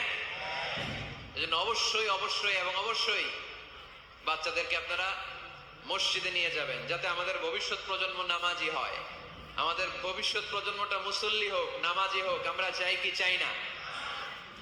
আমাদের ফ্যামিলিগুলো নামাজি হোক, জান্নাতি ফ্যামিলি হোক। ফ্যামিলিতে রেখেছেন আল্লাহ সুখ আর শান্তি। এখানে আছে যত্ন, ভালোবাসা, দুঃখ কষ্ট ভাগাভাগি করে নেয়ার প্রশিক্ষণ, ঠিক কিনা? ফ্যামিলি, পরিবারকে ইসলাম এত গুরুত্ব দিয়েছে কেন জানেন? গোটা বিশ্বের সব জায়গায় যদি ইসলাম পালন নিষিদ্ধ হয়, আমার পরিবারের ভেতরে আমার ইসলাম পালনের সুযোগ আছে না নাই? বাইতুল মোকাররমে খুতবা দেয়া নিষেধ, মসজিদে নামাজ পড়া নিষেধ, দাড়ি নিয়ে রাস্তায় চলা নিষেধ, টুপি পড়া নিষেধ, কিচ্ছু করা যাবে না, সব জায়গায় নিষেধ। কিন্তু আমার বেডরুমের ভিতরে নিষেধ করার ক্ষমতা কারো আছে? এজন্য পরিবারের অনেক গুরুত্ব। গোটা বিশ্বে যদি ইসলাম পালন নিষিদ্ধ হয়, আমার পরিবারের ভেতরে কেউ নজরদারি করতে পারবে? এজন্য ইসলাম পরিবার গঠন, পরিবার সংরক্ষণ, পরিবারের মধ্যে ইসলামিক প্রশিক্ষণ, তাহজিব, তামাদ্দুন, ট্রেন আপ করাকে আমাদের জন্য আবশ্যক করে দিয়েছেন। আলহামদুলিল্লাহ পড়েন। এখানে আমাদের আর পাশ্চাত্যের সমাজের পার্থক্য। আমরা রক্ষণশীল, কিন্তু পাশ্চাত্যে এই পরিবার নাই। ওদের পরিবারগুলোতে, ওদের সমাজে দেখবেন যে ব্রোকেন ফ্যামিলির সংখ্যা বেশি, এরা বিয়ে করতে চায় না। আমরা বিয়ে করি, কারণ বিয়ে করা আমার নবীর সুন্নাহ, ঠিক কিনা? কিন্তু ওয়েস্টে দেখবেন ওরা বিয়ে করে না, ওরা বিয়ের পরিবর্তে লিভ টুগেদার করে। কি করে? ওদের সোসাইটিটারে ওরা বলে ফ্রি সেক্সের সোসাইটি, অবাধ যৌনাচার। এখানে অবাধ যৌনাচার, কোনো বাধা নাই। আজকে বিয়ে করে কালকে ডিভোর্স। তারা অবাধ স্বাধীনতা দিতে দিতে এখন হোমোসেক্সুয়ালিটির পথে হাঁটছে। এখন ছেলেতে ছেলেতে বিয়ে করে, মেয়েতে মেয়েতে বিয়ে করে। বেশিরভাগ ফ্যামিলিতে ছেলেগুলোর বাবা আছে মা নাই, মা আছে বাবা নাই। কয়টা যে বিয়ে করছে, কয়টা যে ডিভোর্স হয়েছে নিজেরাও জানে না। আমরা কি এমন পরিবার চাই? এজন্য অপ্রকৃতস্থ মানুষের সংখ্যা খুব বেশি। পাগল হয়ে বড় হয়ে উঠছে ওরা, পাগল, মেন্টালি ডিসঅর্ডার। এজন্য ওয়েস্টে আত্মহত্যার সংখ্যা বেশি, সুইসাইডের সংখ্যা বেশি। প্রায় শুনবেন একজন লোক গান নিয়ে বেরোয়, রাস্তার কিছু লোককে শুট করেছে, কিছু লোককে হত্যা করার পরে নিজে নিজেকে সুইসাইড করে শেষ। এরকম আছে না নাই? কিন্তু আমাদের মুসলিম সমাজে কি এগুলো আছে? নাই। কারণ আমাদের পারিবারিক বন্ধন আছে না নাই? আমরা বাবা মা ভাই বোন আমাদের ভালোবাসাগুলো একাকার করে ফেলি, এজন্য আমাদের ভালোবাসা দিবস লাগে না। ওদের মধ্যে ভালোবাসা নাই, এজন্য বছরের একদিন 14ই ফেব্রুয়ারিতে ওদের ভালোবাসা লাগে। আমাদের ভালোবাসা লাগে? আমাদের সকালে ভালোবাসা আছে না নাই? বিকালে আছে না নাই? আল্লাহর জন্য ভালোবাসা আছে না নাই? নবীর জন্য আছে না নাই? রাসূল আমারে ভালোবাসা, রাসূল আমার আলো আশা, রাসূল আমারে প্রেম বিরহের মূল আলোচনা, রাসূল আমার কাজে কর্মের অনুপ্রেরণা। পড়েন আমিন। আমাদের সপ্তাহে 7 দিন ভালোবাসা, আমাদের দিনের 24 ঘন্টায় ভালোবাসা, মাসের 30 দিনে আমাদের ভালোবাসা, বছরের 365 দিন আমাদের ভালোবাসা। এজন্য আলাদা করে ভালোবাসা দিবস আমাদের লাগে না, জোরে বলতে হবে, ঠিক কিনা? ওদের যেহেতু ভালোবাসা নাই, ওদের মধ্যে ভালোবাসার কতটা অভাব আপনি অবাক হয়ে যাবেন। ভাই বোন, বাবা মা রেস্টুরেন্টে খেতে গেলে ভাইয়ের বিল ভাই দেয়, বোনের বিল বোন দেয়, মায়ের বিল মা দেয়, বাবার বিল বাবা দেয়। কল্পনা করছেন? ভালোবাসা যে নাই, এটা দেখতে চাইলে আপনার পাশ্চাত্যের প্রিজন সেলগুলো দেখতে যেতে হবে, জেলখানা। আপনি যদি আমেরিকার জেলখানাগুলোতে যান, আপনি যদি ওয়েস্টের ওল্ড হোম বৃদ্ধাশ্রম গুলোতে যান, তাহলে দেখবেন বছরের একদিন তারা বাবাকে একটা কার্ড দিয়ে আসে, ইন্টারন্যাশনাল ফাদার্স ডে, বিশ্ব বাবা দিবস। বছরে একদিন বাবারে হাই হ্যালো দিয়ে আসে, কিছু টাকা দিয়ে আসে। ইন্টারন্যাশনাল মাদার্স ডে, বিশ্ব মা দিবস। বছরের একদিন। মা, সারা বছর তো তোমার কথা মনে থাকে না, কিন্তু মা দিবসে তোমারে ভুলি নাই, এটা লিখে একটা কার্ড দিয়ে আসে, কিছু টাকা দিয়ে আসে। বাবা মায়ের প্রতি ভালোবাসা আমাদের জন্য কি নির্দিষ্ট কোনো দিনের সাথে সীমাবদ্ধ? সারা বছর আমাদের ভালোবাসা আছে না নাই? এজন্য আমাদের ফাদার্স ডে লাগে না, আমাদের মাদার্স ডে লাগে না। আমাদের ভ্যালেন্টাইন্স ডে লাগে না, এগুলোতে আমরা বিশ্বাসী না, এগুলো আমরা বিশ্বাস করি না। এই দিবস দিবসে আমরা বিশ্বাসী না। কিছুদিন আগে দেখলাম পালন হইল বিশ্ব ডিম দিবস। কি দিবস শুনছেন আপনারা? পত্রিকায় দেখলাম যে বিশ্ব ডিম দিবস। কয়দিন পরে শুনবেন বিশ্ব বাঁশ দিবস। যেই হারে লোকজন একে অপরের বাঁশ দেয়, বিশ্ব বাঁশ দিবস। এরপর শুনলাম আরেকটা আছে বিশ্ব চিন্তা দিবস। কি দিবস? তাই বললাম এই দিবসের প্রতিপাদ্য কি? তো বললো হুজুর এই দিবসে আমরা সবাই মিলে চিন্তা করি যে আসলেই আমাদের কি চিন্তা করা দরকার। তা আমরা এই দিবসে বিশ্বাস করি না, ঠিক কিনা? আমাদের সব সময় ভালোবাসা আছে না নেই? আমাদের ভালোবাসা আল্লাহর জন্য, আমাদের ভালোবাসা রাসূলের জন্য, আমাদের ভালোবাসা কোরআনের জন্য, আমাদের ভালোবাসা একে অপরের জন্য, ঠিক কিনা? এই জন্য প্রিয় ভাইয়েরা, পরিবারটা অনেক গুরুত্বপূর্ণ। এই কোরআন পরিবারকে অনেক গুরুত্বের সাথে কনসিডার করেছে। কোরআনে একটা সূরাই আছে যে সূরাতে শুধু পরিবারের বিষয় নিয়ে কথা বলেছে। সূরাটার নাম সূরাতুত তালাক। সূরাতুত তালাক, অ্যাড্রেসিং দ্য ফ্যামিলি ম্যাটার্স। এখানে শুধু ফ্যামিলি ম্যাটার নিয়ে কথা বলা হয়েছে। এই কোরআনে আরেকটা সূরা আছে, এটার নাম সূরাতু আলে ইমরান। ইমরানের পরিবারের নামে আল্লাহ একটা সূরা দিয়েছে। আওয়াজ করে পড়েন সুবহানাল্লাহ। এজন্য আমাদের পরিবারগুলো ভালোবাসায় সিক্ত হোক, সমৃদ্ধ হোক, সুখী হোক, শান্তিময় পরিবার হোক। আমরা চাই না? সবাই চান? পিছনের বাইরে তো চায় না। তো বলেন না কেন? আমাদের পরিবার সুখময় শান্তিময় হোক আমরা চাই কি চাই না? চাই। আজকের এই চমৎকার রজনীতে কিছু টিপস, কিছু ফর্মুলা আপনাদের সাথে শেয়ার করব। এই ফর্মুলাগুলো আমাদের পরিবারে অ্যাপ্লাই করলে দেখবেন এমনি শান্তি চলে আসছে কোরআন সুন্নাহর আলোকে। কারণ কোরআন আছে যেখানে শান্তি আছে, সুন্নাহ আছে যেখানে শান্তি আছে। মূল আলোচনা আমরা শুরু করছি। আপনারা মনোযোগী হয়ে কথা বন্ধ করে কান দুটো খরগোশের কানের মধ্যে খাড়া করে শুনুন। এই মাহফিলগুলো তখনই সার্থক হবে যখন এখান থেকে কিছু আমরা নিয়ে যেতে পারবো, ঠিক কিনা? কিভাবে পরিবারে শান্তি আসবে? অনেকে বলে হুজুর শান্তি নাই, ঘরটার ভেতরে ঢুকতেই মনে চায় না, সারা দুনিয়া ঘুরে বেড়াই, ভাল লাগে, ঘরে ঢুকলেই জাহান্নাম। আছে না নাই? আমরা চাই না আমার ঘর জাহান্নামের টুকরা হোক। আমরা চাই আমার ঘর শান্তি আর ভালোবাসায় ভরপুর থাক, তাই না? কি করে ঘরে শান্তি আনবেন পাড়াডগারের ভাইয়েরা? আজকের এই আলোচনার পরে আমাদের পাড়াডগারে থাকবে শুধু শান্তি আর শান্তি। কথা কয় না? ইনশাআল্লাহ পড়েন। ঘরে শান্তি আনার প্রথম মাধ্যম হচ্ছে ঘরে ঢুকেই সালাম দিবেন। এখন মারামারি লাগবে, কে আগে দিবে? আই না হেতি? হেতি কইব আন্নে দেন, আর আন্নে কইবেন হেতি দেখ। ঠেলাঠেলি আছে না নাই? এই ইগো প্রবলেম আমাদেরকে শেষ করে দিল। Ego, dominating attitude. কে বড়? কেউ বড় না, বড় একজন, তিনি কে? এজন্য আমরা পড়ি আল্লাহু আকবার। আকবার মানে কি? আকবার মানে তিনি সবচেয়ে বড়। তো শান্তি আনার প্রথম ফর্মুলা হচ্ছে শান্তির বাণী ঘরে ঢুকাইতে হবে। এখন ঘরে শান্তির বাণী ঢুকান না, শান্তি আসবে কোত্থেকে? সালাম অর্থ কি? কথা বলেন। সালাম সালাম হাজার সালাম সকল শহীদ স্মরণে, আমার হৃদয় রেখে যেতে চাই তাদের স্মৃতির চরণে। পড়েন আমিন। আমাদের সকল ভাষা শহীদ আর মুক্তিযোদ্ধা, তাদের প্রতি আজকের এই মাহফিলের পক্ষ থেকে আমরা জানাচ্ছি সালাম। শান্তি ছড়িয়ে পড়ুক বিশ্বময়। আমরা কি যুদ্ধ চাই? কি চাই? তো শান্তির বাণীটাকে ঘরে ঢুকান, দেখবেন দরদর করে শান্তি নেমে আসতেছে। তাহলে পরিবারে শান্তি আনার প্রথম টিপস হচ্ছে ঘরে ঢুকে আগে কি দিবেন? সবাই বলেন কি দিবেন? রব্বুল আলামিন বলেন فَإِذَا دَخَلْتُمْ بُيُوتًا فَسَلِّمُوا عَلَى أَنفُسِكُمْ تَحِيَّةً مِّنْ عِندِ اللَّهِ مُبَارَكَةً طَيِّبَةً।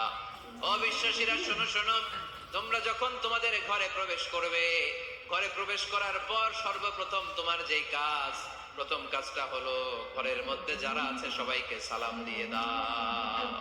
কি দিয়ে দাও? সাল্লিমু আলা আনফুসিকুম, একে অপরকে সালাম দাও। তাহিয়াতাম মিন ইনদিল্লাহ, এটা আল্লাহর পক্ষ থেকে অভিবাদন পদ্ধতি। মুবারাকাতান তাইয়্যিবা, এর চেয়ে বরকতময় বাণী, এর চেয়ে পবিত্র বাণী আর হতে পারে? কি সুন্দর বাণী! আসসালামু আলাইকুম ওয়া রাহমাতুল্লাহ। ইউরোপিয়ানরা বলে গুড মর্নিং, গুড ইভিনিং, আছে না নাই? গুড মর্নিং মানে কি? শুভ সকাল, ঠিক কি না? গুড ইভিনিং মানে কি? শুভ সন্ধ্যা। পৃথিবীর অনেক জায়গা আছে যেখানে কোনো সকাল নাই, যেখানে কোনো সন্ধ্যা নাই। এরকম জায়গা আছে না নাই? আপনারা ভূগোল পড়ছেন না? এই পৃথিবীর এমন এমন জায়গা আছে যেখানে 6 মাস দিন, ওইখানে রাত নাই, তো এখানে গুড ইভিনিং আসলো কোত্থেকে? কথা বলেন। আরেক জায়গা আছে 6 মাস রাত, কোনো সকাল নাই, তো এখানে গুড মর্নিং বলা যাবে? কিন্তু সালাম, এটা সব জায়গায় বলার সুযোগ আছে না নাই? এজন্য শান্তি যদি ঘরে ঢুকাতে চাই, ঘরে ঢুকেই প্রথমে, ঘরে ঢুকেই সালাম। আমি আপনাদেরকে সালাম দিচ্ছি, উত্তর দেন। আসসালামু আলাইকুম ওয়া রাহমাতুল্লাহ। এবার আপনারা সালাম দেন, আমি উত্তর দিব। ওয়ালাইকুম আসসালাম ওয়া রাহমাতুল্লাহ। এই তো শান্তি চলে আসছে। আলহামদুলিল্লাহ পড়বেন না? আজকে মাহফিল শেষেই অ্যাকশন, অ্যাকশন, ডাইরেক্ট। আজকে থেকে ডাইরেক্ট অ্যাকশন, দেরি করা যাবে না। ভালো হয়ে যাব হুজুর, ভালো হয়ে যাব, কালকে থেকে শুরু করো হুজুর, কালকে থেকে। ওই কালকে ওর জীবনে আর আসে নাই, চিল্লা এখন, ঠিক কিনা? ভালো হয়ে যাব বলে অনেক লোক কবরে পড়ে আছে। আগামীকাল থেকে নামাজ ধরবো বলে বলে বসে থাকা লোকগুলো এরকম কবরে পড়ে আছে, ওদের জীবনে আগামীকাল আর আসে নাই। ভালো হবো কখন? এখন থেকে, আজকে থেকেই সালামের প্র্যাকটিসের দরকার আছে না নাই? এজন্য ওয়াজের মাঝখানে একটু প্র্যাকটিস করাই নিলাম। ঘরে ঢুকেই আগে সালাম দিবেন, আপনি আগে দিবেন, ভাবি পরে দেখ, অসুবিধা নেই, ঠিক কিনা? আর ভাবি যদি আগে দিতে পারে তাও সমস্যা নাই। আপনি ভাবিকে সালাম দিচ্ছেন, ভাবি আপনাকে দিচ্ছে। আপনাদের এই প্রতিযোগিতা দেখে বাচ্চারা কি শিখে? বেশি প্রসিডিউর বেশি। প্রথমে আগে অনুমতি দিবেন, তারপরে কি দিবেন? তাহলে নিজের ঘরে হোক, অন্যের ঘরে হোক, ঘরে ঢুকে আমরা কি দিব? আওয়াজ করে বলতে হবে মুসলমান, ঘরে ঢুকে কি দিব? সালাম। আল্লাহর হাবিব সাল্লাল্লাহু আলাইহি ওয়াসাল্লাম, সহিহ মুসলিমের হাদিস, তিনি বললেন, আওয়ালা আদুল্লুকুম আলা শাই ইযা ফাআলতুমুহু তাহাবাবতুম। আমি কি তোমাদের এমন একটা আমলের কথা বলবো না যেটা তোমরা প্র্যাকটিস করলে একে অপরের মধ্যে ভালোবাসা বেড়ে যাবে? সাহাবারা বলল, ইয়া রাসূলুল্লাহ বলেন, সে আমলটা কি? আল্লাহর হাবিব সাল্লাল্লাহু আলাইহি ওয়াসাল্লাম বললেন, আফশু সালামা বাইনাকুম, নিজেদের মধ্যে সালামের প্র্যাকটিস করো, দেখা হলে আগে সালাম দিয়ে দাও। আল বাদিউ বিসসালামি বারিউম মিনাল কিবর, আগে আগে যে সালাম দেয় তার অন্তর থেকে অহংকার মুক্ত করে দেয় কে? যাদের অন্তরে ইগো বেশি, ইগো, অহংকার বেশি, আগে সালাম দিবেন। কয়েকদিনের ব্যবধানে দেখবেন আর ইগো নাই, ইগো নাই। আমি চাই আজকে থেকে শুরু করে সামনের 7 দিন এই পারানগরে আমি সালাম সপ্তাহ ঘোষণা করলাম। কি সপ্তাহ? শোনেন নাই কোথাও? বৃক্ষরোপণ সপ্তাহ আছে না নাই? হ্যাঁ, বাণিজ্য মেলা সপ্তাহ আছে না নাই? এই সপ্তাহ, সেই সপ্তাহ, ক্রিকেট সপ্তাহ আছে না নাই? আজকে এই 6 জানুয়ারি রাতে আমরা ঘোষণা দিলাম সামনের 7 দিন পারানগরে কি সপ্তাহ পালন হবে? আওয়াজ করে বলে, সালাম সপ্তাহ। সাইয়েদনা আদম আলাইহিস সালামকে যখন আল্লাহ তাআলা তৈরি করলেন, লাম্মা খালাকাল্লাহু আদামা ওয়া কানা তুলুহু 60 যিরাআন, আদম আলাইহিস সালামকে যখন আল্লাহ তাআলা বানালেন 60 হাত লম্বা বানালেন। কয় হাত লম্বা? আমরাও যখন জান্নাতে যাব আমাদেরকে 60 হাত লম্বা করে জান্নাতে ঢুকাবে কে? সুবহানাল্লাহ পড়বেন না? আদম আলাইহিস সালামকে তৈরির পরেই আল্লাহ বলেন, আদম জিকির করো, আদম সিজদা দাও, আদম নামাজ পড়ো। আল্লাহ প্রথম যে অর্ডারটা করেছেন সেটা হচ্ছে সাল্লিম, আদম সালাম দাও। কি দাও? আরো জোরে। এর কারণ আগে যে সালাম দেয় তার অন্তর থেকে অহংকার মুক্ত করে দেয় কে? আল্লাহ। একটা মাত্র অহংকারের কারণে ইবলিস সে হয়েছে জাহান্নামীদের সর্দার। আল্লাহ চেয়েছেন এই অহংকার যেন আদমের হৃদয়ে বাসা না বাঁধে, তাই হৃদয় থেকে অহংকার তুলে দেওয়ার জন্য প্রথমেই আল্লাহ তাআলা আদম আলাইহিস সালামকে সালামের প্রশিক্ষণ দিয়ে দিলেন। পড়েন সুবহানাল্লাহ। সাইয়েদনা আদমকে তৈরির পরে আল্লাহ বললেন, আদম সাল্লিম আলা উলাইকান নাফার, ও আদম সিজদা দেওয়ার দরকার নাই, জিকির করার দরকার নাই, অন্য কিছু করার দরকার নাই। সৃষ্টি করার পরে তোমার প্রতি আমার প্রথম আদেশ হলো ফেরেশতাদেরকে মুহূর্তেই তুমি সালাম দিয়ে দাও। কি দিয়ে দাও? আদম আলাইহিস সালাম আদেশ আসা মাত্রই সালাম দিলেন, মুহূর্তেই আদম আলাইহিস সালামের হৃদয় থেকে অহংকার দূর করে দিল কে? এজন্য আমরাও আগে আগে সালাম দিই, আগে আগে। মুরব্বীরা বাচ্চাদেরকে দিবেন, বাচ্চারা মুরব্বীদেরকে দিবেন। আর বসে থাকে, আমি মুরব্বী, আমি দিব কেন, ও আমারে দিব, বেয়াদব আছে না নাই? না, এগুলো বললেন না। বেয়াদব না বলে একটা কাজ করবেন, বেয়াদব না বলে আপনি সালাম দিয়ে দিবেন। বেয়াদব না বলে কি বলবেন? সালাম দিয়ে দিবেন। দেখবেন বারবার যখন সালাম দিবেন, বাচ্চাটা বা ছেলেটা লজ্জায় পরে কিছুদিন পরে ওই বাচ্চাই আপনার আগে সালাম দেওয়া শুরু করবে, ঠিক কিনা? আমরা বদলা নিব না, আমরা বদলে দিব। মুসলমানরা কি বদলা নেয়? কি করে? বদলে দেয়। আমরা বদলা নেই না, আমরা বদলে দেই, ঠিক কিনা? আমাদের আচরণে, আমাদের বিনয় দিয়ে, আমাদের ভালোবাসা দিয়ে আমরা বদলে দিব। আমাদের ভালোবাসার কাছে হেরে যাবে গোটা পৃথিবী, জিতে যাবে আমাদের ভালোবাসা। চিল্লায় বলেন ঠিক কিনা? আগে সালাম দেন, আগে আগে সালাম দিবেন। জান্নাতীরা যখন জান্নাতে ঢুকবে, ফেরেশতারা প্রত্যেক গেটে খালি বলবে সালাম সালাম সালাম, আল্লাহু আকবার। জান্নাতীরা যখন জান্নাতে ঢুকবে, ফেরেশতারা বলবে সালামুন আলাইকুম তিবতুম ফাদখুলুহা খালিদিন। ও জান্নাতীরা, জান্নাতে প্রবেশ করেন, আল্লাহর পক্ষ থেকে আপনাদের জন্য রইল সালাম। আপনাদের জন্য কি? তাহলে জান্নাতে একে অপরের সাথে দেখা হলে সেখানে কি দেয়া হবে? সালাম। তাই নিজের পরিবারে যারা জান্নাতের আমেজ উপভোগ করতে চান তারা সালাম দিন। পরিবারটারে যারা জান্নাতি বানাতে চান, ঘরে ঢুকেই কি দিবেন? সালাম দিন আর সালামাতে থাকুন। If you're trying to stay connected with God's Word throughout the day, this is the one app that you need. It's called Bible Hour, and every hour you receive a new verse to meditate on.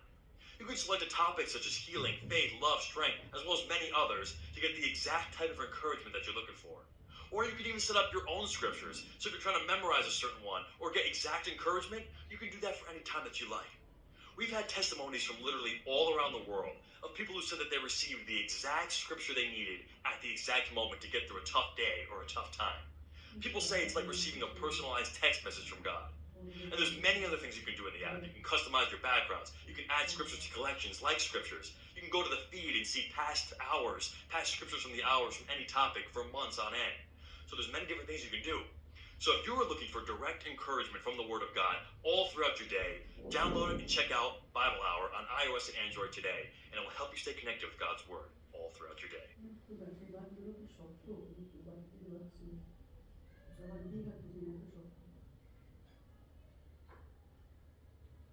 প্রথম formula বুঝতে পারছেন? ঘরে শান্তি আনার প্রথম formula কি? আওয়াজ করে বলতে হবে, সেটা কি? সালাম।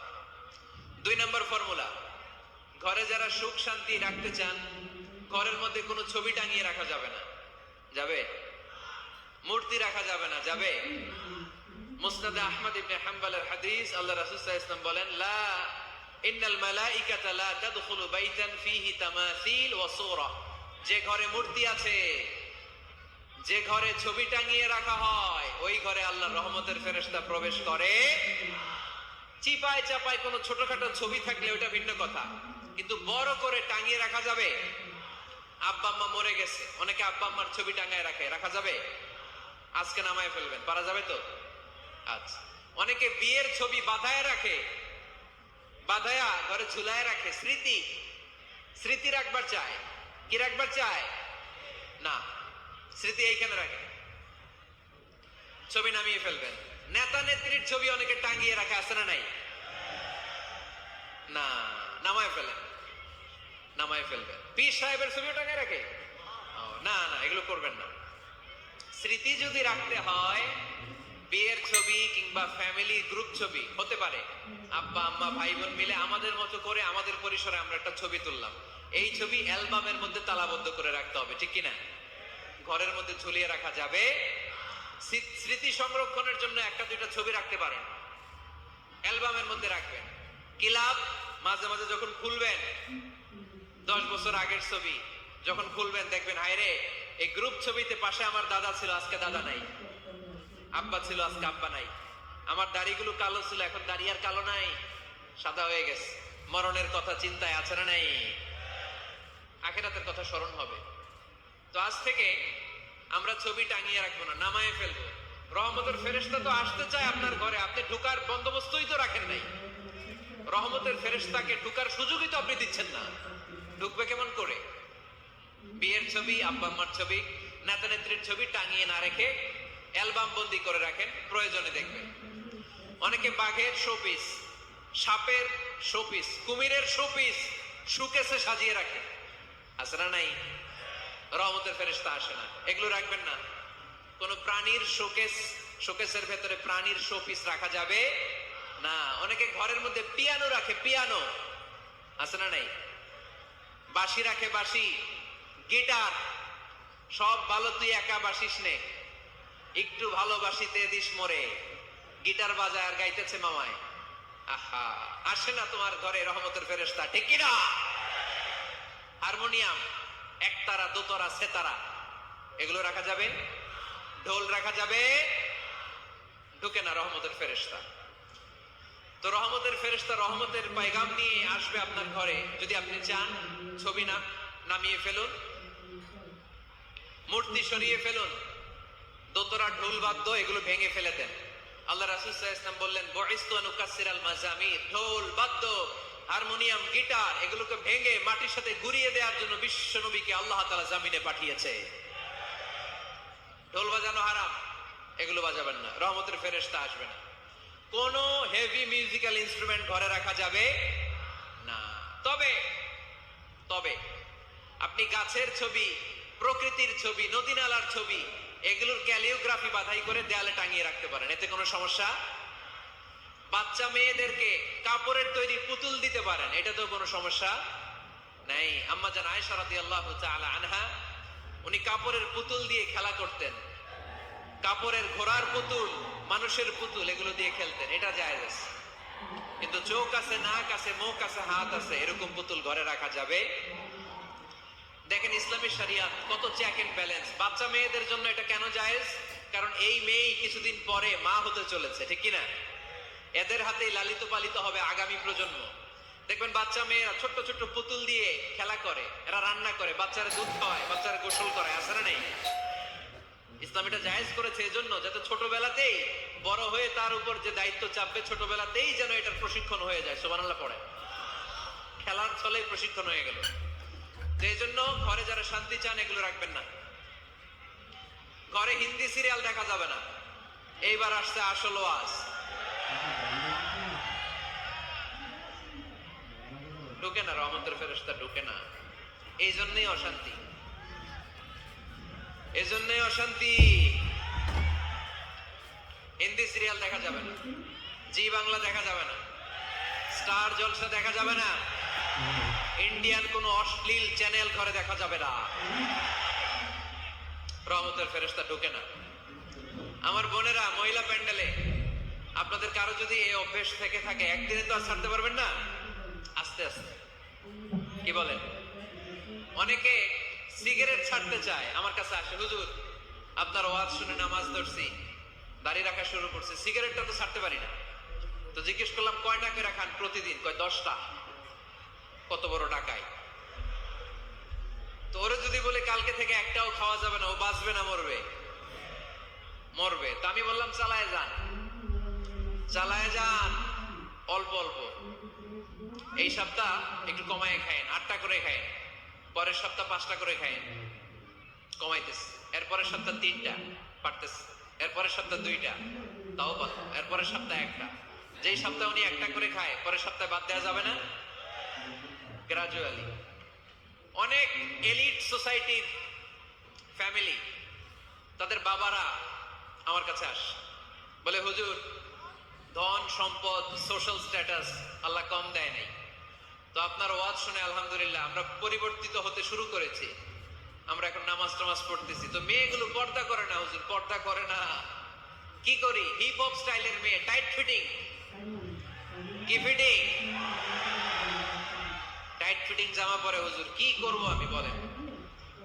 তো এদেরকেও আমি বলি ধীরে সুস্থে চালায় যাইতে বলেন, চালায় যাক আস্তে আস্তে। তো ওদেরকে পরামর্শ দেই, প্রথমে বলবেন মা শালীন পোশাক পরো। কি পোশাক?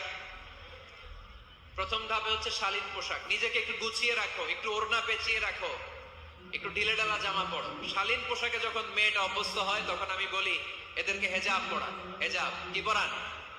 হেজাব। তো শালীন পোশাক থেকে যখন একটু আপার লেভেলে যে হেজাব ধরে হিপ হপ স্টাইলের মেয়েগুলো, এর কয়েক মাস পরে আমি বলি এখন নেকাব পরায় দেয়। এখন কি নেকাব, মানে শুধু চোখ দেখা যাবে আর কিছু দেখা যাবে না। আস্তে আস্তে এরকম অনেক ফ্যামিলির ক্ষেত্রে আমি শুনেছি, আগে হিপ হপ স্টাইলের মেয়ে ছিল, পরে আস্তে আস্তে শালীন পোশাক ধরেছে, তার কিছুদিন পরে আস্তে আস্তে হেজাব ধরেছে, এরপরে এখন নেকাব ধরেছে। আলহামদুলিল্লাহ পড়বেন না? এখন হিপ হপ স্টাইলের মেয়ে হাফ নেকেড চলে, ওরা যদি কালকেই পড়ি হাত মোজা পর, পা মোজা পর, পারবেও? এজন্য ধীরে সুস্থে আস্তে আস্তে আওয়াজ করে বলেন ঠিক কিনা? তাহলে টিভিতে গান বাজনা, আজে বাজে হিন্দি সিরিয়াল, অশ্লীল নাটক, সিনেমা পাড়াডগারে আজকে থেকে আর দেখা যাবে? যারা ফ্যামিলিতে অশান্তি চান শুধু তারা দেখতে পারবে, ঠিক কিনা? আমরা যারা শান্তি চাই আমাদের ঘরে এগুলো চলবে না, চিল্লায় বলো ঠিক কিনা? তাইলে ওদের টিভিতে কি দেখবো? কি দেখবেন? ইসলামী প্রোগ্রাম দেখবেন। কি দেখবেন? ইসলামী প্রোগ্রাম দেখুন, নিউজ দেখুন, টক শো গুলো দেখুন, প্রামাণ্য অনুষ্ঠানগুলো দেখুন, শালীন ভালো কোনো ম্যাগাজিন প্রোগ্রাম থাকলে এগুলো দেখুন, জিওগ্রাফিক্যাল চ্যানেল দেখুন, অ্যানিমেলস কিংডম দেখুন, সাগরের অতল গহ্বরে কি মাছ আল্লাহ তৈরি করে রেখেছে, আফ্রিকার জঙ্গলে কি হচ্ছে, অস্ট্রেলিয়ার জঙ্গলে এখন চলতেছে দাবানল, আপনারা কি খোঁজ রাখেন? মাইলকে মাইল বাঘের চামড়াগুলো ঝলসে যাচ্ছে, বানরের চোখগুলো পুড়ে যাচ্ছে, খোঁজ খবর রাখতে হবে, ঠিক কিনা? এগুলো দেখেন। নিজেকে জ্ঞানী ও আলোকিত করে গড়ে তুলতে সাহায্য করে এরকম প্রোগ্রামগুলো দেখেন। কোন অশ্লীল, কোন হারাম প্রোগ্রাম কোন মুসলমান টেলিভিশনে দেখতে পারে? তো 2 নাম্বার যে পয়েন্ট আমরা আলোচনা করলাম, ছবি টাঙিয়ে রাখা যাবে না,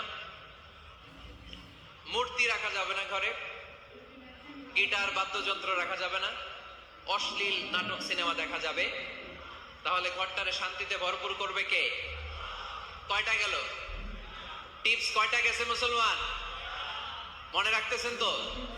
আমি কিন্তু তাফসীর করি ক্লাসের মতো। কিসের মতো? It's a class.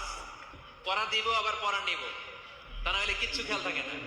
মাহফিল শেষ, সিগারেট একটা ধরাই ফেলছে, সেই রকম কণ্ঠ হুজুরের, সেই রকম এফবি কণ্ঠ হুজুরের, এফবি টানতেছে কি? বিড়ি টানে কি? তো কি লাভ হইছে? কি লাভ হলো? আমরা যেন কিছু শিখে যাই। 3 নাম্বার ফর্মুলা ঘরে শান্তি আনার, ঘরে মাঝে মাঝে একসাথে জামাতে নামাজ পড়বেন। শুনতেছেন? আমার কথা শুনতে পাচ্ছেন? The family that prays together stays together. যে ফ্যামিলিগুলো একসাথে নামাজ পড়ে এই ফ্যামিলিগুলো একসাথে টিকে থাকে আজীবন। সুবহানাল্লাহ নাই? বাইরে বৃষ্টি, আপনি মসজিদে যেতে পারছেন না জামাতে নামাজ পড়ার জন্য, কি করবেন? ঘরের সবাইরে নিয়ে নিজে ইমাম হয়ে যাবেন। পারা যাবে? আরে শুরু করেন না, আজারি ভাইয়ের কথা শুনে শুরু করেন না, শান্তি আসবে। আল্লাহর কসম ঘরে ঘরে শান্তি আসবে এই বাংলাদেশে, কিন্তু এগুলো অ্যাপ্লাই করতে হবে। তাহাজ্জুদের সময় একসাথে দাঁড়িয়ে যান। ডিসেম্বর মাসে বাচ্চাদের 15 দিনের ছুটি, তখন তাহাজ্জুদের প্র্যাকটিস করেন। আপনি ইমাম, আপনার পেছনে আপনার ছেলেরা, পিছনে আপনার মেয়েরা আর আপনার স্ত্রী। নারী পুরুষ এক কাতারে দাঁড়াতে পারে না। আমি আর রুবেল ভাই যদি জামাতে পড়ি, আমি ইমাম, রুবেল ভাই ডান দিকে, সমান সমান দাঁড়ানোর সুযোগ আছে না নাই? আছে। কিন্তু আমি যদি আমার স্ত্রীর সাথে জামাত করি, একসাথে দাঁড়ানো যাবে না। আমি সামনে, আমার স্ত্রী পেছনে। মাসালা বুঝতে পেরেছেন? আচ্ছা, তো তাহলে ঘরে জামাতে মাঝে মাঝে নামাজ পড়বেন। সহিহ মুসলিমের হাদিস, আল্লাহ রাসূল সাল্লাল্লাহু আলাইহি ওয়াসাল্লাম বলেন, তোমরা ফরজ নামাজ মসজিদে আদায়ের পরে ঘরের জন্য কিছু নফল আর সুন্নত রেখে দিও, কারণ ঘরে যারা নফল আর সুন্নত পড়ে ওই ঘরটারে বরকত দিয়ে ভরে দেয় কে? তাহলে 3 নাম্বার ফর্মুলা, ঘরে আমরা নামাজ পড়বো, মাঝে মাঝে জামাতে নামাজ পড়বো। রাজি আছেন তো সবাই? ইনশাআল্লাহ পড়েন না? 4 নাম্বার ফর্মুলা, বাসায় একসাথে খাবার খান, আলাদা আলাদা না। কিভাবে? একসাথে। যদি একান্নবর্তী ফ্যামিলি হয়, ভাই বোন চাচা মামা একসাথে, তাহলে ছেলে মেয়েরা একসাথে বসবেন না, ছেলেরা সবাই একসাথে, তাদের খাওয়া শেষ, এরপরে মেয়েরা সবাই একসাথে। আর যদি নিজের ফ্যামিলি, স্বামী স্ত্রী ছেলে মেয়ে, তাহলে সবাই মিলে একসাথে খাবেন। খাবেন কোন হাতে? বাম হাতে নাকি? আওয়াজ করে কোন হাতে? আল্লাহর হাবিব বলেছেন লা তাকুলু বিশিমাল, বা হাতে খেও না, ফা ইন্না শাইতানা ইয়াকুলু বিশিমাল, কারণ শয়তান খায় বা হাতে।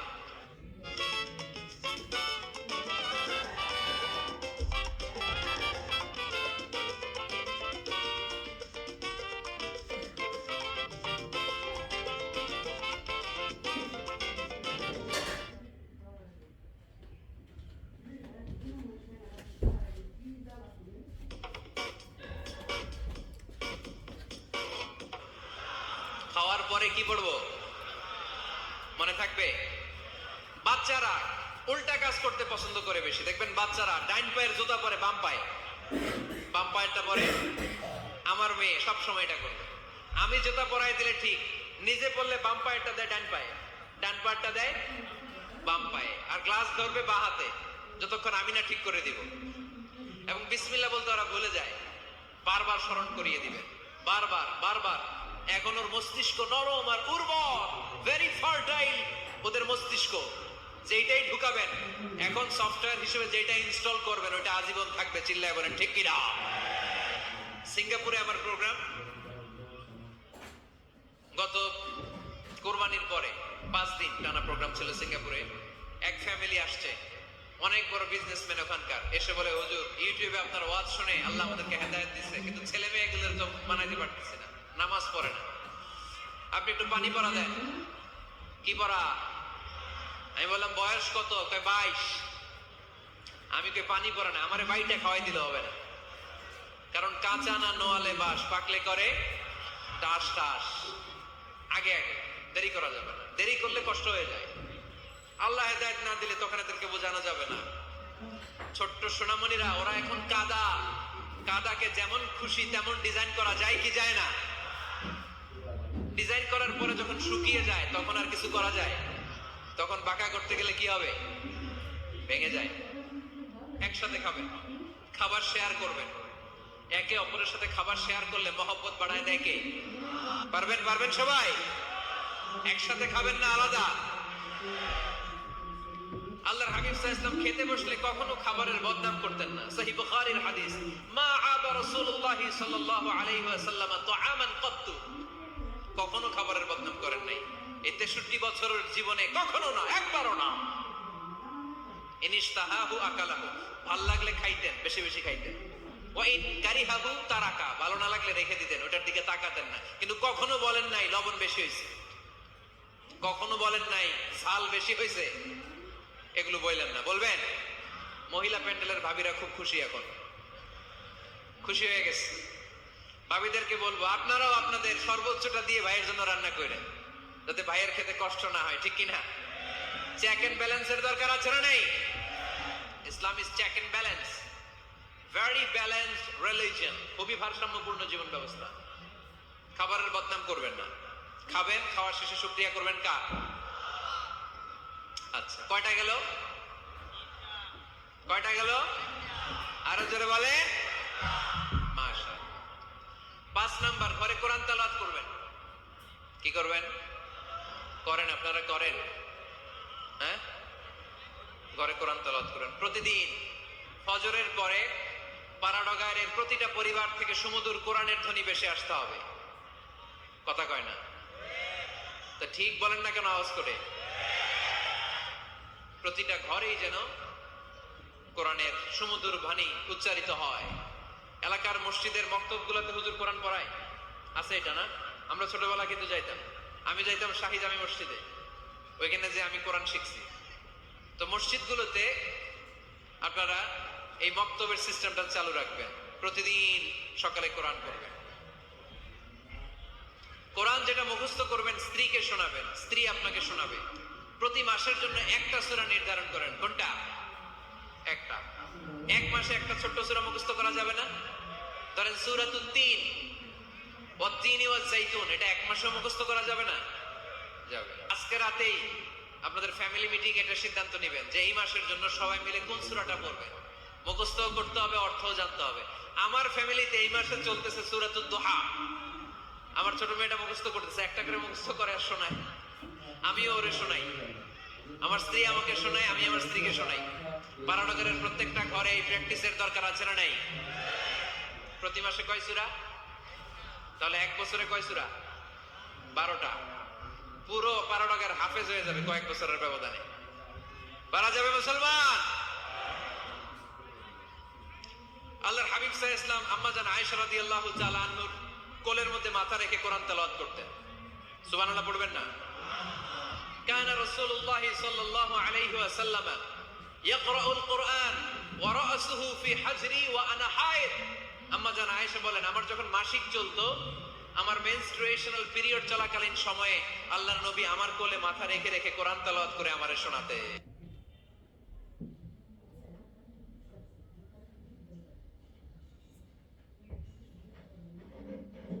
সকালে ঘর ঝাড়ু না দিলে কি কোনো অমঙ্গল হয়?